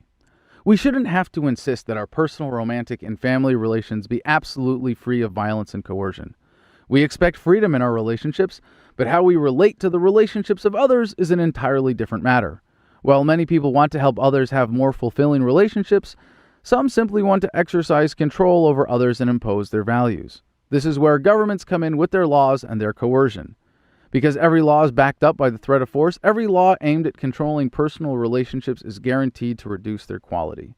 When people are insecure about their sexuality or ability to reproduce, that insecurity is projected in attempts to control the private relationships of others. But the real threat is their own insecurity. All societies have developed norms of sexual behavior over time to ensure procreation, but imposing them by force is guaranteed to reduce satisfaction. While such laws may encourage, or in some places discourage, procreation, they do so at the cost of quality parenting. People who receive financial incentives for having children will be less enthusiastic about parenting than those doing it for the intrinsic satisfaction. Laws attempting to control sexual behavior are backed by the threat of violently invading someone's bedroom. If people are involved in a relationship or exchange of physical pleasure in which both consent to what is happening, it is a crime to interfere with their relationship. Such laws are generally unenforceable anyway. They serve greater purposes than their absurd stated objectives by allowing governments to set the standard of sexual behavior and by giving them another weapon to use against deviants. As many people understand it, marriage is a lifelong commitment between individuals based on a sacred vow. Before government got into the marriage racket, the nature of these commitments was determined solely by the individuals involved and the religious or community institutions they made part of their commitment. In many places, the control of marriage licensing allows governments to control who can get married. The marriage racket also means governments control divorce, which would be bad enough without giving people the chance to seek decrees from judges backed by force. This is particularly disastrous when it comes to the effects on children, especially because they grow up thinking that when they have disputes, they should be settled by coercion. When relationships turn violent, whether between spouses, parents and children, or any family members, intervention by force may be justified to protect those unable to protect themselves or remove themselves from a dangerous situation. However, trusting this noble purpose to government usually backfires. It forces people into unhealthy relationships and creates false incentives. In some governments, great bureaucracies are dedicated to managing family relationships. Even the decrees of bureaucrats are backed up by force, leading to predictable consequences that governments use as an excuse for more government. If a society accepts that a coercive monopoly is an acceptable way to manage personal relationships, it will fall into a spiral that, if unchecked, guarantees the destruction of healthy relationships. When we demand to peacefully coexist with those we love and peacefully walk away from those we don't, our most sacred relationships will be much more satisfying. Section 2. Children's Rights. Believe it or not, children are people too. Even before birth, we are all capable of expressing our will and deserve to have it respected without forceful interference.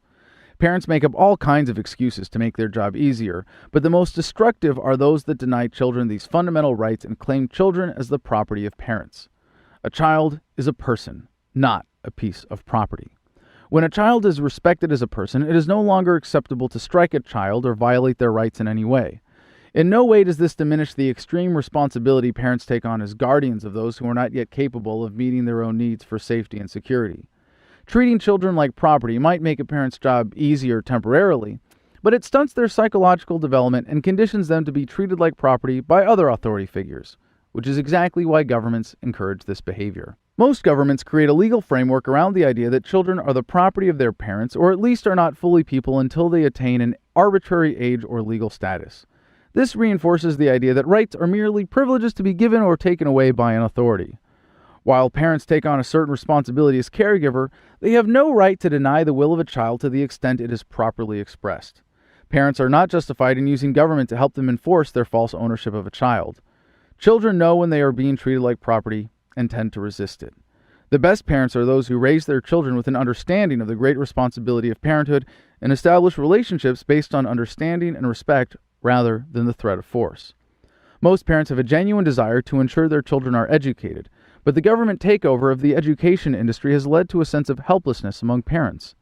In their eagerness to meet social standards of education, they are generally happy to turn their children over to government. Because children are people, they have the right to choose the course of their own education, not just from some arbitrary age, but from the moment they are capable of expressing a preference. This ensures the optimal engagement of a child's mind, which is constantly seeking to observe, learn, and develop the skills essential to providing for its own happiness. As we are all empowered by the wisdom accumulated through the ages, children are especially empowered. This is particularly true as technology makes information accessible at younger ages every day, and parents attempting to control their children are no longer capable of doing so by keeping knowledge from them. While people in general are smarter than they have ever been, children are even more so, and society will adjust and be happier for it. As they demand their rights of personhood, children will get them, and the sooner they do, the happier we all will be. Section 3. The Evolution of Parenting. When we create another life, we take on a special relationship with that individual as a parent. The same is true when we adopt a young person and take on the responsibility of a parent. As with any relationship, it is up to us to decide the terms. It is critical to respect that we do not get to decide the terms for others, and we do not get to impose our standards. The most important thing you can do as a parent is ensure that your relationship with your child respects their personhood. As we better understand parenting, we can eliminate the use of force as a tempting but counterproductive technique to influence our children's behavior. But truly respecting and nurturing a fellow human means much more than not spanking them. As we become more efficient, we free up more time and energy for better parenting. If the moral argument was not compelling enough, science has clearly demonstrated that hitting children interferes with the healthy growth of their brains. Using violence against children teaches them that violence is an acceptable way to settle disputes and influence others. When a parent hits a child, they often forget the physical nature of the relationship from the child's perspective and just how intimidating they can be. This also warps a child's view of authority. The use of violent language, yelling, and anger can have the same effect and teach children the same destructive habits. Parents should use reason and logic to influence the decisions of their children and use force only when immediately required for safety. This is the same standard by which we would like to be treated as adults. Communicating needs and requests is more effective than making demands and threatening consequences. Sometimes this requires patience, but a little patience to inform and educate early on will save parents from dealing with irrational behavior later. When parents say, "because I say so," they are conditioning their children to submit to authority and missing the most powerful opportunity to teach by example. This principle should be applied more broadly to our attitude towards our children's education. Parents should facilitate natural learning, not force their children into indoctrination centers. Only by teaching our children with reason and logic can we expect them to be able to think for themselves. While you have no obligation to use your body to bring an unborn child into the world or to nurture a child, parents enjoy the privilege of defining a sacred relationship. If you define it as one of ownership and domination, you will raise a child who will contribute slavery and servitude. Effective parenting will break the cycle of violence, and each generation will be much more loving and capable than its predecessor because we naturally strive to be better parents. Section 4. Bullying. To anyone who understands bullying, it is ironic to see government schools trying to tell children that bullying is unacceptable. What they are really saying is that bullying is only acceptable when done by government. Children are too smart to miss the hypocrisy. Governments depend on controlling language. Words are redefined or vaguely defined to serve their needs. Any time we introduce a specific definition of bullying, it reveals that government is the biggest bully of all. To bully someone is to try to affect their attitude or behavior through intimidation or threat. This implies the use of some superior force. By definition, there is no organization of force superior to government. Every law it passes is backed by the threat of force. Predictably, government bullying is not restricted to its official and stated purposes. Because they create arbitrary authority, governments encourage bullying by individuals who can use authority against people, like police, bureaucrats, and politicians. Children are great at learning by example. The bullies on the playground are most often the children of parents who bully them. Telling children that government is good conditions them to be bullies. When we vote for politicians, who at best manage institutional bullying and at worst are horrific bullies themselves, but tell our children not to bully, we send a clear message. Do as I say, not as I do. Not only does this insult the intelligence of our children, it doesn't work. They learn that if it's fine for government to be a bully, it's fine for them to be bullies. This creates a general culture of bullying in which relationships are tainted by coercion and intimidation. It is easily identified when it takes a physical form, but the emotional forms are just as destructive. People who bully emotionally are sure to have far less satisfying relationships than those who relate to others with respect. A society dominated by institutional bullying and hypocrisy will surely produce more bullies.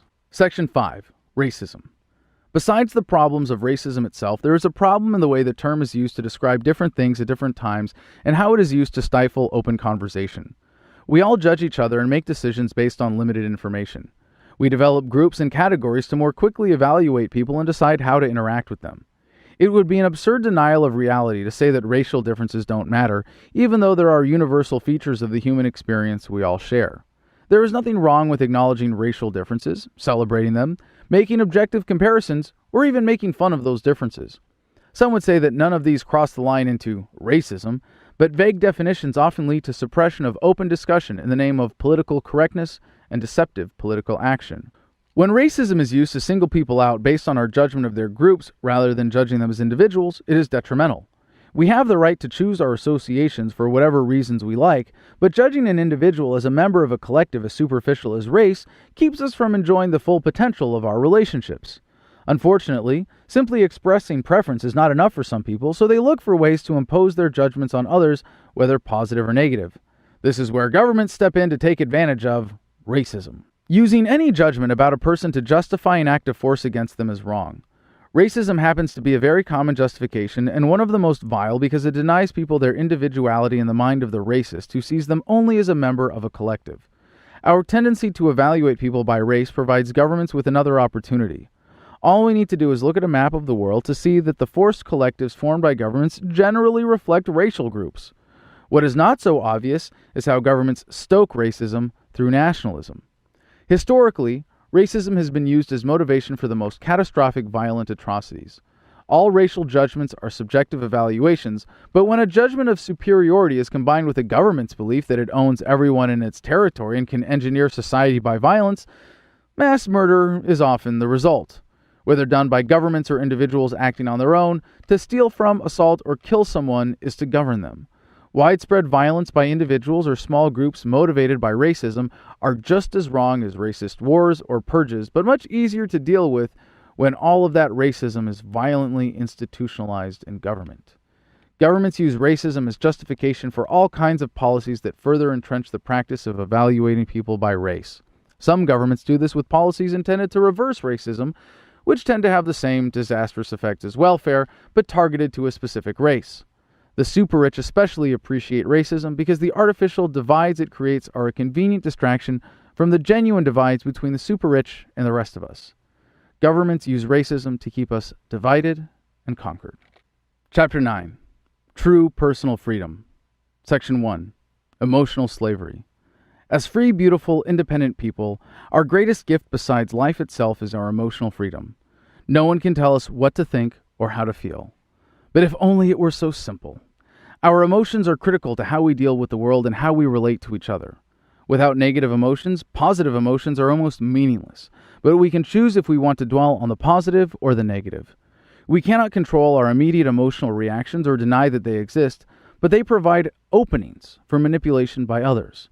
To someone who has mastered their emotions, others can only provoke momentary lapses in whatever state of mind they have chosen to adopt, but very few have such mastery, and most of us fall far short.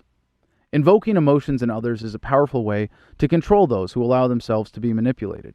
We see this every day in our individual relationships, and those that are dominated by emotional manipulation tend to be miserable. Sometimes this is not done deliberately, but is just as destructive when done subconsciously. It often occurs as a result of poor communication skills. When people feel unable to properly express themselves, they resort to emotional appeals or the examples set by those around them, especially their parents. Parents often use such weapons against their children who learn by example. Awareness is all it takes to stop and prevent it, but that requires discipline and vigilance. Effective communication can resolve nearly all human conflicts. We often communicate aggressively without even knowing it. We often communicate using deception and emotional manipulation to control others. We hold back from open communication because we fear being judged. Sometimes, we forget to listen to the needs of others because we are too busy judging them. We tend to hear comments as attacks and get defensive. These dysfunctional patterns of communication reinforce emotional slavery. True freedom means being able to communicate honestly, openly, and without judgment. The language of emotional slavery leaves us vulnerable to unsatisfying relationships. Non-aggressive communication fosters emotional freedom and fulfillment. Governments can control us by the direct threat of force, but it is relatively inefficient and creates far more resistance than emotional manipulation. Governments are especially adept at using propaganda to induce fear among citizens to control their behavior. When people are frightened enough, they turn to governments for protection. Because we all fear the judgment of others to some degree, governments also use propaganda to manipulate our perception of the expectations of others. If propaganda creates the impression that all the other citizens expect us to be obedient, our default position will be obedience, and that can only be overcome with careful, rational analysis. Anytime someone trying to control us can fill our heads with emotions, they can keep us from thinking clearly and lead us to believe in whatever bad ideas advance their agenda. Whether negative emotions come from governments, individuals, or circumstance, allowing them to dominate our thinking is emotional slavery that leads to voluntary submission. When someone tries to frighten us, we cannot always control how we react, but we can choose to stay in a state of emotional reaction or center ourselves and rationally analyze the situation. When we choose to remain in an emotional state that is chosen for us, we are voluntarily submitting to control. By claiming control of our outlook, we can make ourselves impervious to emotional manipulation from individuals and governments. Imagine how much better the world would be if no one succumbed to government fear. Without fear, the racket wouldn't be possible. Governments couldn't convince us to support wars or the policies of the police state or the idea of government itself. Patterns of manipulation are passed from generation to generation. But with increased consciousness of this broader problem through therapy, mental health awareness, better communication habits, and better practice of meditation, these habits are slowly being unlearned. Section 2. Health Freedom. There is nothing more important to living well than a fully functional mind as part of a healthy body. We all value our health, and yet we trust governments to tell us which food, drugs, and chemicals are safe. They only care about our health so long as it serves their interests. Besides the desire to keep citizens docile and obedient, when it comes to the health industry, governments increase their power by getting citizens to trust them, then selling that trust to the highest bidders in the food, pharmaceutical, and medical industries. Government approval is not good enough if you care about your health. If we are to be free, we must be healthy. If we are to be healthy, we must stop trusting governments. Except for those who are completely food independent by gathering, growing, raising, and/or hunting all of their own food, we rely on many indirect information sources to determine if the food we consume is safe. We seek the approval of experts and authorities to save us from having to do a detailed analysis of everything we eat. There's nothing wrong with that if we know who to trust. Many private organizations test food for pollution and bacteria and are critical to ensuring food safety all over the world. In many places, governments have completely taken over food safety services. This often results in bribes, lower standards, poor oversight, and opportunities for unscrupulous people to take advantage of people who will eat whatever governments say is safe. Abuse of food safety authority often means that foods which are unsafe are approved because of bribes, while healthy food producers are shut down or harassed by regulators. Natural, decentralized, or organic food sources are made illegal, and producers who can't or won't buy off politicians get shut down. Some extreme interventions have obvious disastrous effects, but the less obvious and more widespread effects can be worse.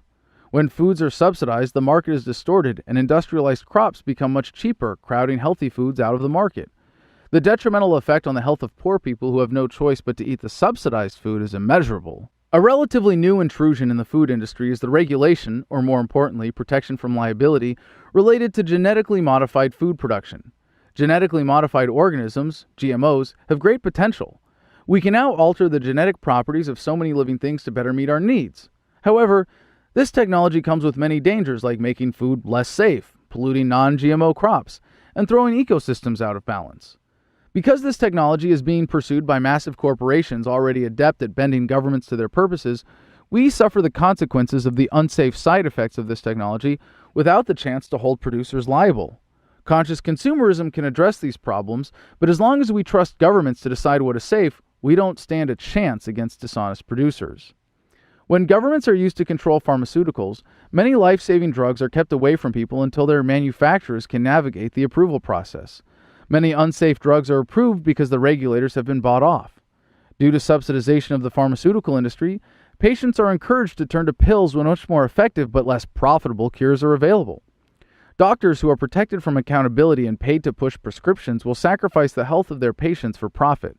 In some cases, doctors can be made liable for not providing specific treatments. Vaccines have a role to play, but because of their mass appeal, they are often required, subsidized, or pushed by governments, and public health is compromised to serve government sponsors. While modern medicine has its virtues and can accomplish things natural remedies never could, the balance between natural remedies and modern medicine is skewed toward corporate interests by trusting governments to oversee the healthcare industry. The modern government-controlled lifestyle makes people unhappy in many ways. When unhappiness is uncontrollable, it is known as depression, and it affects millions of people all over the world. But unlike many diseases, depression is not an organic phenomenon, and aside from the obvious ways that governments make us unhappy, there are some specific policies that promote depression. Many government-approved ingredients in processed foods, pollution deemed acceptable by governments, and drugs judged to be safe by governments cause depression. Governments also promote depression-inducing tax slave lifestyles with limited access to nature. By choosing a different lifestyle, we can avoid these risk factors. The choice is clear. Trust the government and sacrifice your health for corporate profits, or think for yourself and enjoy a healthy life. While governments limit our choices and make healthy living more difficult and more expensive, this is one area where we still have many choices. We can grow our own food, be more conscious consumers, exercise properly, eat right, seek natural remedies, and collect our own water.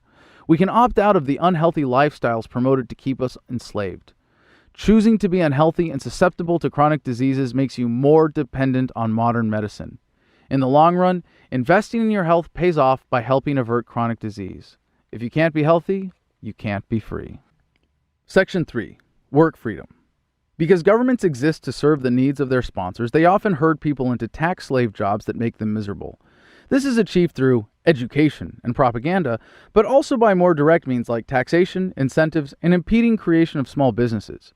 Governments also employ numerous people directly because it gives them more control and makes people even more dependent. More people employed by governments means fewer people who will want to challenge government power. Government employees are often well taken care of, but they are also responsible for all the immorality attributed to government. If you work for a government, you might be doing very good work, but it is important to acknowledge that the money you are being paid comes from some form of theft. Governments often take over legitimate social functions like public safety and charity. Even people who provide value as government workers are, at best, contributing to dependence. At worst, they are committing horribly immoral acts as enforcers who point guns at peaceful people or carry out other acts of coercion. Most government employees are simply feeding off the taxpayer and providing little value to society. If you work for a government, you might have been promised great pensions and benefits. All such promises from government are promises to steal from future taxpayers. Government pensions are not as dependable in the long run as they would have you believe, especially now, as so many governments are being replaced in revolutions or defaulting on their debts. Many people who don't work for government do so indirectly, and not just as taxpayers. If you work for a corporation that contracts with government, you might be having a worse effect than someone working for it directly. Many people in this position understand exactly what they are doing. They are working against the cause of freedom and sacrificing their morality for a paycheck. This may come with perks, but you can't buy happiness, and without living virtuously, it is much more difficult to be happy. In most countries, it is difficult, but not impossible, to make an honest living without sacrificing a portion of the fruits of your labor as taxes. We should all strive to minimize the amount we pay in taxes in order to defund government violence. If we want to minimize our contribution to evil, we must consider how we can change our lifestyle or sources of income. Because governments cannot steal from what they cannot see, they demonize people who work off the record or under the table. However, this course is far more noble and moral than working in a way that guarantees you will be a sponsor of government violence. Sometimes working off the record gives you much more flexibility. You may find this flexibility is worth earning less, but it often leads to earning more, as you can be far more creative. Creatively directing resources is the heart of entrepreneurship. Governments work very hard to beat this creativity out of citizens to keep us working as tax slaves, but it is easy to rekindle and very rewarding. Governments stifle entrepreneurship with regulatory barriers to small businesses, but a true entrepreneur is not discouraged by challenges. Governments and banks encourage tax slaves to take on debt as a way to make them dependent on their jobs. Many people fall into this trap by living beyond their means. Sometimes high earners are trapped by their salaries when they use them to take out loans for big homes and expensive cars. Debt makes you a slave, and we should all avoid putting on any more chains than necessary. Sometimes earning less money or just living within your means provides more flexibility and freedom. The most important thing to consider when choosing how to apply ourselves is whether or not the work is consistent with our values. Many of us sacrifice doing what we love for a steady job or one that meets the expectations of others. Do not succumb to such emotional servitude. If you can't find a way to sufficiently support yourself or your family by doing what you love, at least do something you can be proud of. When we sacrifice our values for immediate material gain, we suffer in the long run.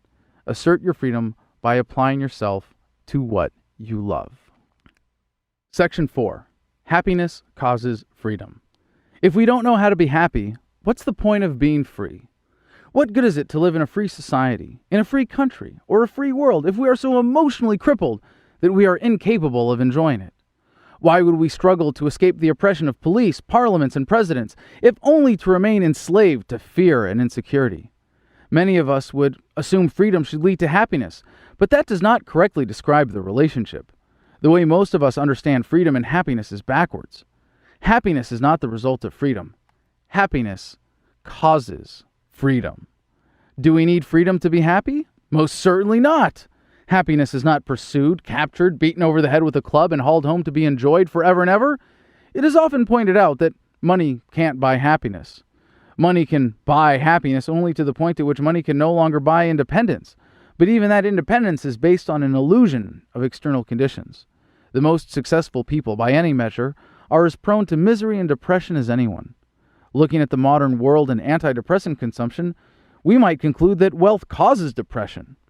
Even a brief examination of the human condition reveals that happiness is not a pursuit as much as a choice. True mental freedom is empowerment to choose your state of mind. If the only happiness you ever know is dependent on external factors, you will remain a slave to circumstance and never be truly happy. You can only swing between happiness and fear, knowing deep down that if conditions beyond your control change, you won't be happy. What a sad state of emotional servitude and vulnerability. A crude animal in such a primitive state is dangerously prone to manipulation. While you will never control the challenges that life presents you, and you may never master your animalistic reactions, your mood and your frame of mind are your choice. This is the unique gift of human consciousness. This is the great beauty of human nature. This is the foundation of our capacity for love and connectedness, and thus, freedom. Being happy is as simple as changing your mind. Of course, this speaks to a range of mental states we can choose. With true mental freedom, we can choose to be determined, thoughtful, compassionate, patient, loving. But beneath all that, why would we ever choose to be any less than perfectly happy? While it really is that simple, and it really is that easy, it is a discipline of happiness. Emotions serve an essential role for survival. Fear and the fight-or-flight response have saved countless lives, but such hardwired responses often take over our evolved brains and keep us from fully using them. Rational fears become anxiety and insecurity. Disappointment becomes depression. Hostility becomes anger and hatred. The discipline of happiness is separating these reactions from how we deliberately choose to live our lives. It is the practice of living well. This empowerment liberates us, as individuals and as a species, from all past misdeeds of our primitive nature. Living well is not just the best revenge, it is the only revenge worth having. Happiness is the ultimate measure of success. But if you choose to dwell in fear, disappointment, and hostility, and choose to be unhappy, then you'll be unhappy. We are programmed to fear death, but wouldn't you rather face it rationally, calmly, happily? Fear not only makes us vulnerable to manipulation by those who would oppress us, it also tempts us to become oppressors. The tyranny of democracy encourages the broadest participation in fear-based oppression. Every politician's pitch is based on some version of, "If you give me power over you, I can make you happy and take away your fear."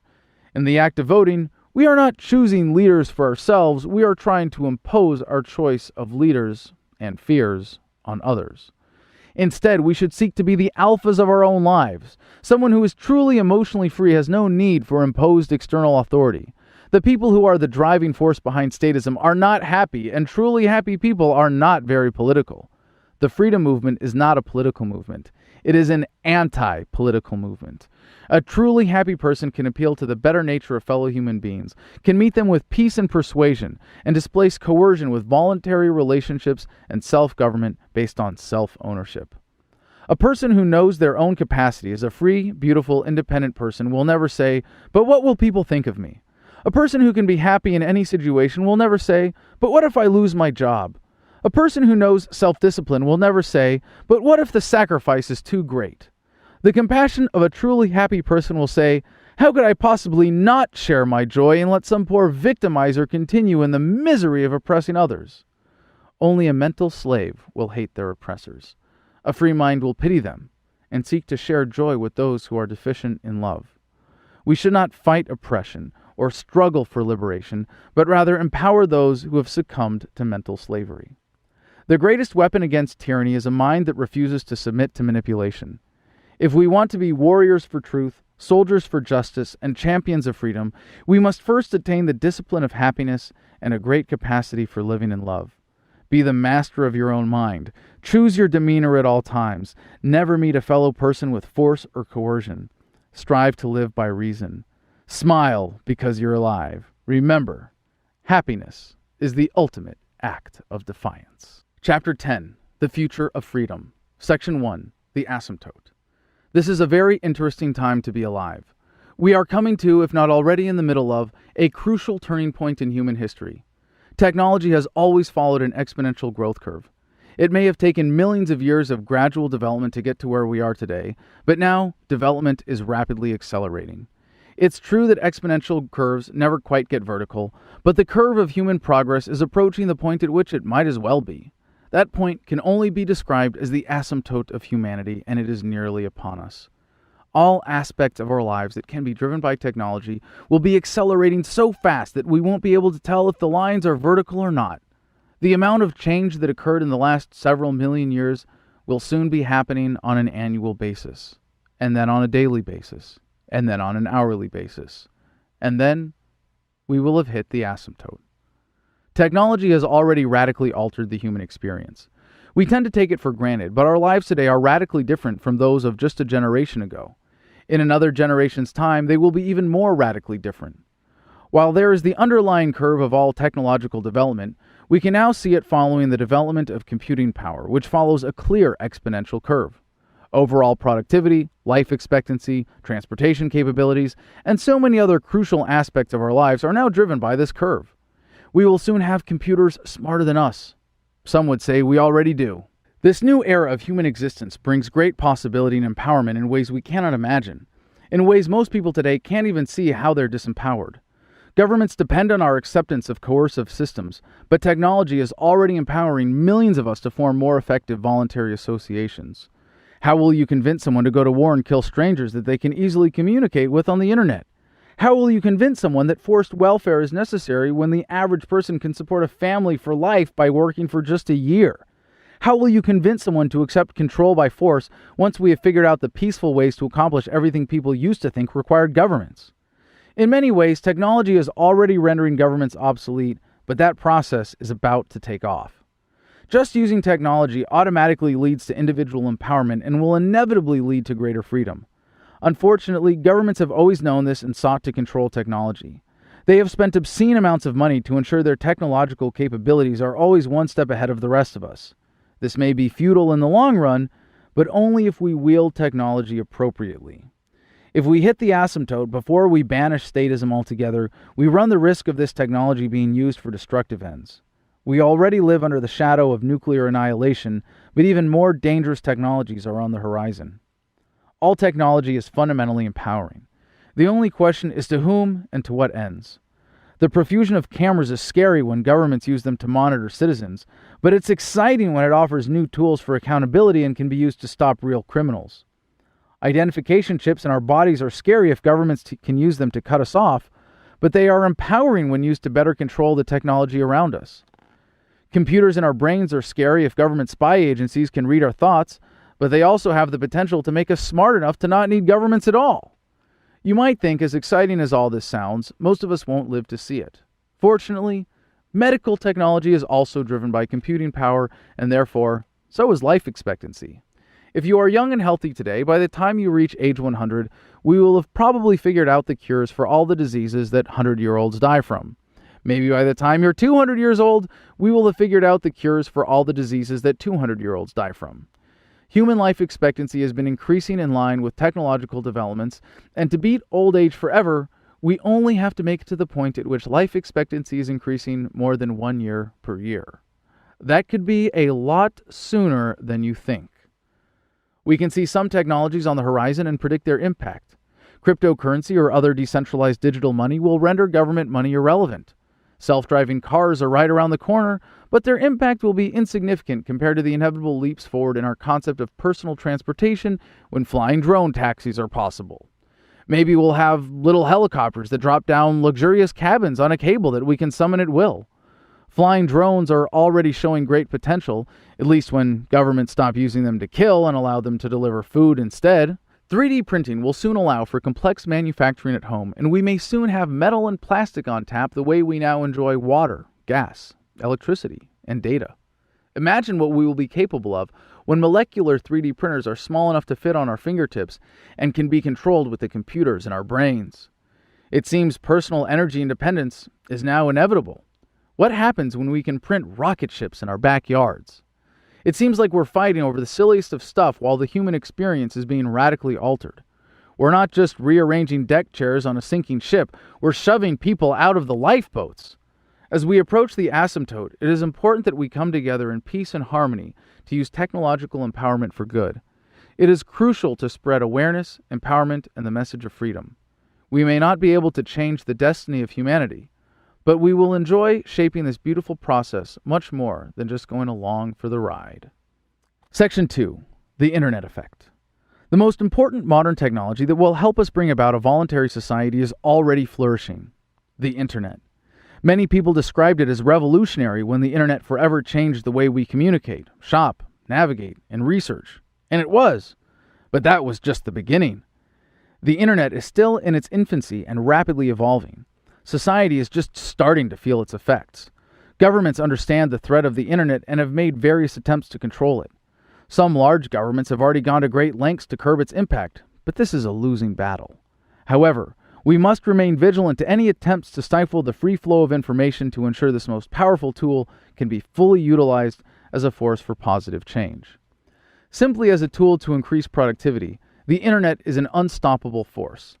Those of us with unfettered access take for granted how having such a wealth of information readily available makes life easier and more efficient in so many ways. Thanks to smartphones connected to the Internet, even our conversations have become more effective as we don't have to debate facts anymore. Comparison shopping has reduced profit margins and made the market far more competitive. When someone figures out the solution to a problem, it can be shared around the world nearly instantaneously. The global connectedness created by the Internet is already making it more difficult to exploit us. Wars are already based on lies, and while governments still can and do lie, this is much more difficult. In government indoctrination centers known as public schools, kids with smartphones can directly challenge their instructors. Most children with Internet access already know they can learn far more from turning to the Internet instead of government. The Internet is causing the collapse of nationalism. Governments took advantage of the tendency for local pride and convinced their people that their country was the best at everything, and governments were the reason. Governments never let the facts get in the way of a good story, but the Internet has a way of inserting undeniable facts into the conversation that temper national pride. The fact that everyone with a smartphone can record and fact-check the lies of politicians, then share their findings with the world, has already made governing much more difficult. It used to be very easy to lie and get away with it, but not in the age of the Internet. Governments have relied on their control of the media to control the conversation.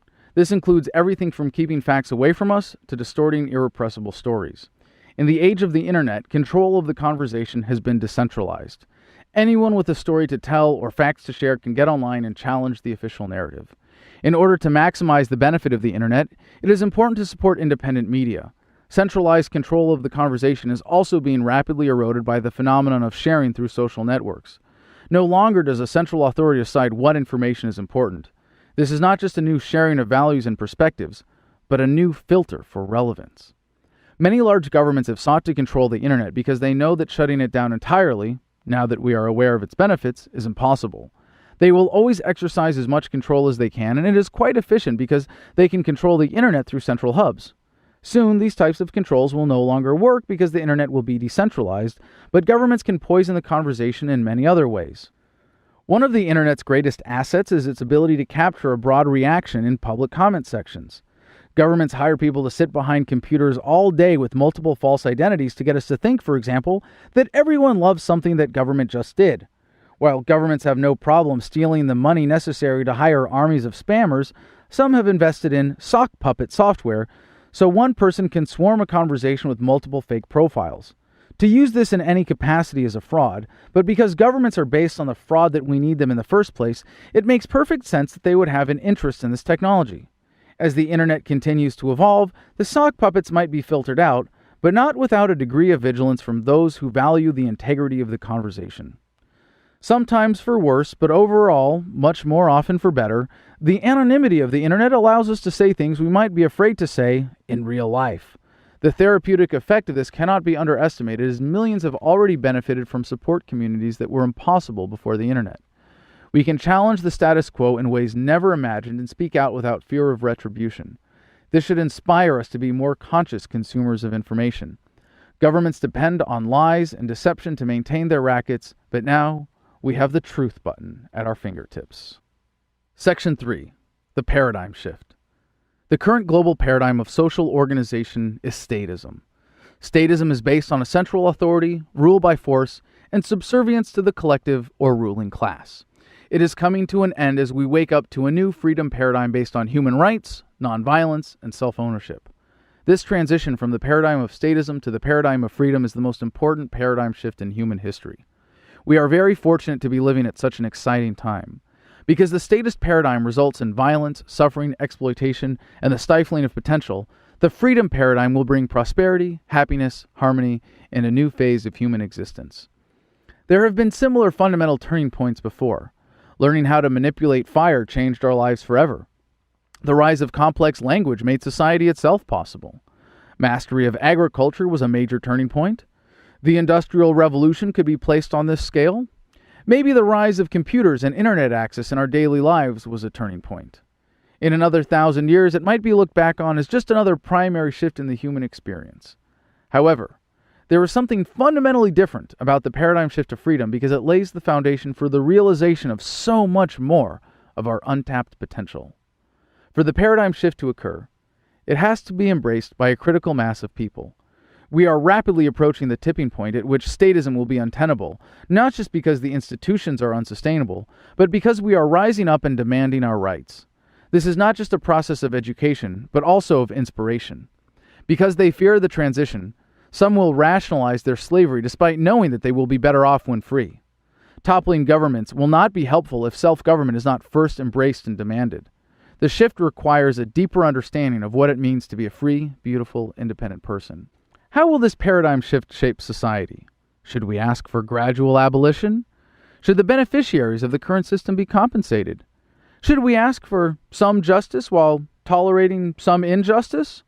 To timidly ask for a reduction of injustice is to ask for the perpetuation of injustice.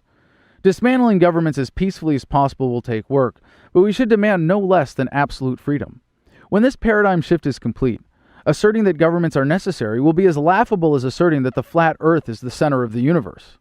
All such shifts seem crazy and uncertain before they occur, but after, they are seen as inevitable.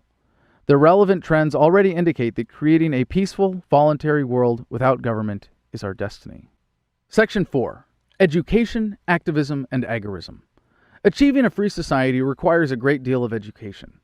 The current statist paradigm has been beaten into every mind governments can touch because exploiting people is so much easier when they believe their exploitation is necessary. There are plenty of people who are ready and eager to hear the message of freedom, but others need to be shaken by the collar as if to wake them from a stupor. There are those who will eagerly pursue self-education once given a peek behind the curtain. There are those who need encouragement and assistance. But for all those who cling to statism as if mistaking an anchor for a life jacket, there is activism to separate them from their delusions. Education of others starts with education of ourselves.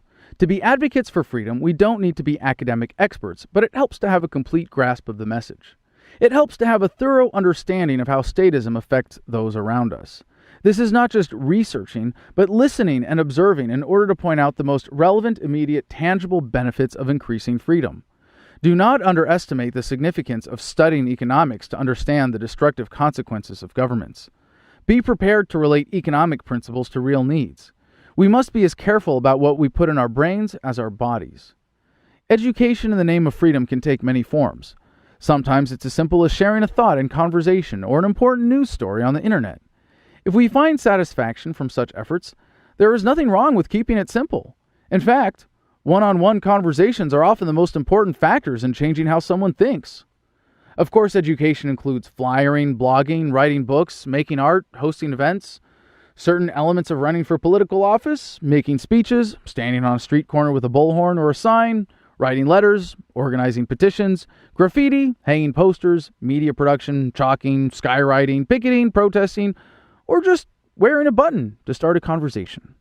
When advocating for freedom or educating those around us, it is important to stay true to core principles. If we argue for the fantasy of limited government, we are promoting at least limited injustice, which is still promoting injustice. One approach when discussing these issues with people close to us is to personalize government violence. It helps people understand the immorality of what they are advocating when we can put their positions in terms of individual implications. Every time they advocate for government, they are suggesting that some form of violence be used against us for disagreeing. All education is a form of activism because it seeks to change the status quo. In a sense, every deliberate act is a form of activism, but that might be too broad a definition to be useful. Activism can be a powerful way of grabbing people's attention to educate those who would never seek education on their own. Street theater, protests, and civil disobedience have this effect. More direct actions like widespread disobedience, boycotts, direct interference with enforcers, tax resistance, seizing land, ignoring trade restrictions, going on strike, or even rejecting elements of government altogether can achieve immediate change. Blind obedience is thoughtless and reckless, but disobedience is always thoughtful and deliberate. Disobedience is civil.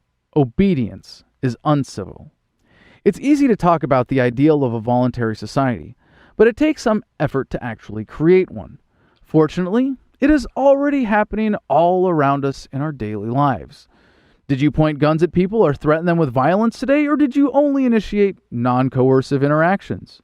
Every time we create a relationship free of force, violence, and coercion, we are helping to build a freer world. When those relationships are deliberately conducted outside the government's ability to inject violence through taxation, legislation, or other means of control, we are practicing agorism. The term agorism comes from the ancient Greek word for an open marketplace, agora. Governments try to demonize agorist activity as the black market, but that is only because they want our trade to occur where they can control and tax it in their coercion-dominated white market. Agorism comes naturally to anyone who can see its tangible benefits. To achieve a voluntary society, agorism will be essential to building the economic structures that will help us wean ourselves from governments. While we might be tempted by flashier activism, reaching out to those closest to us and in our communities is most important. Help people understand government and how to avoid its exploitation. Start creating a freer society in your community by building it yourself. If you can't convince your friends and family to not support using government against you, it does you no good to try to wake up those people who might never support you if your activism gets you in trouble. If you find the message of freedom valuable, share it as a gift. It only increases in value the more it is given away. Section 5. Localization. Given that it is our destiny to achieve a voluntary society, there are only two ways statism can end: a violent collapse or a peaceful transition. Current government systems are clearly unsustainable. If we do not start paying attention and facing up to our problems, we are headed for sudden failures of the very systems that many of us depend on. While it would be nice to be able to push a button and instantly end all coercion in the world, such a button does not exist. While pushing such a button would certainly make the world a better place, it would also have unforeseen consequences. Where there is revolution without evolution of thought, there is a power vacuum. Instead of provoking instability, we should encourage self-government to fill that void so we can have a peaceful, orderly transition to a world without governments. The way to do that is localization. Localization is dismantling governments from the top down, first restoring power to local communities with the end goal of eliminating all organized coercion and establishing a voluntary society based on self-ownership and universal nonviolence.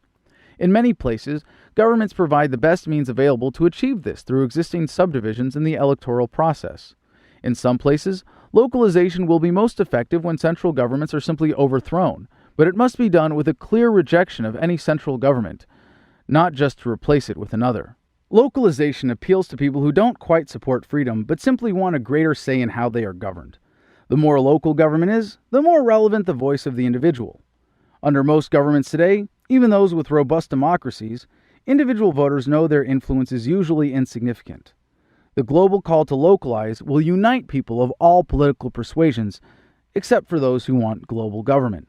Localizing has many immediately tangible benefits with universal appeal. Smaller local governments will be less likely to make war. Policies of social control will reflect local cultures rather than the edicts of those in a distant capital. Natural resources will be used to serve local communities rather than corporations controlled from far away. Large central governments have proven to be great tools for consolidating wealth in the hands of the few, and the enforcers are paid to keep it that way. Localization provides the opportunity for communities to reclaim unjustly acquired property and make it more widely available if returning it to its rightful owners is not possible.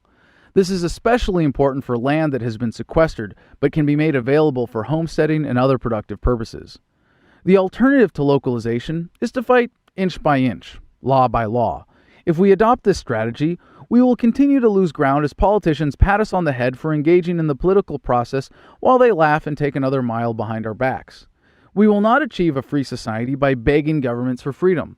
We will do it by demanding immediate restoration of power to our communities.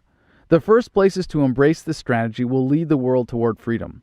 They will be the most prosperous and the most secure. It is crucial to reverse the trend of consolidation of power as soon as possible. The longer we wait, the more difficult it will be. Localization starts by practicing localism, building up our communities and creating the organizations to make ourselves less dependent on central governments. We could even say that localization is inevitable. It's just a matter of how. If we ignore the problems, we can sit back, wait for the collapse, and hope our governments spare us in their violent death throes as they cling to power. If we face up to these problems, we can begin a peaceful transition that will immediately yield positive results. It will most likely be a mix of both, as some would argue that the violent crackdowns against protesters around the world are already a sign of governments losing control. The sooner we embrace localism, the sooner we can end this violence and all the violence of statism. Section 6. Is this a revolution? When we see government for what it is, we are tempted to call for revolution, a relatively quick change.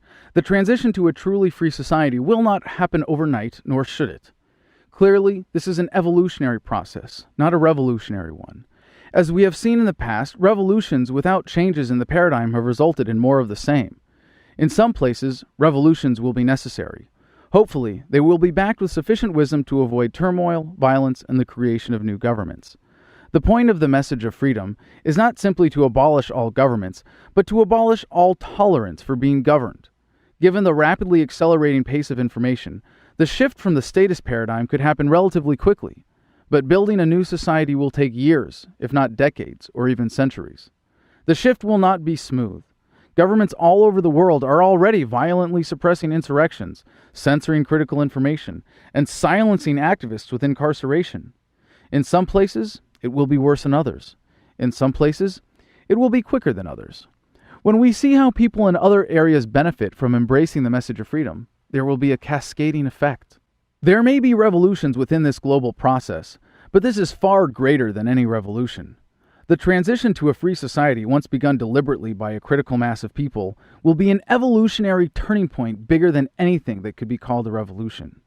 Clearly, we are already capable of far more than we are achieving as a species, but to reach our potential requires a dramatic change in thinking. The only worthwhile revolution is one with a fundamental change in the paradigm. The new paradigm will demand universal nonviolence, and thus the abolition of governments. Anything short of that will only result in a new dispute about how or against whom to use government force. Understanding freedom leads to more than a preference for a little less violence and coercion. It creates a passion for justice based on absolute principles. If we do not reject every violation of freedom, we may as well concede that freedom is not important, and that we would rather live like comfortable slaves. If the message of freedom has stirred a passion for justice in you and changed the way you see the world, it is your personal revolution. If you do not share this message, then that revolution dies with you. Short of life itself, the message of freedom is the greatest gift you can give, and it gets stronger every time it is shared. If you embrace the message of freedom, having lived until now in a state of ignorance, frustration, or emotional slavery, it will be the beginning of a whole new life. And it starts right now. You know what you have to do.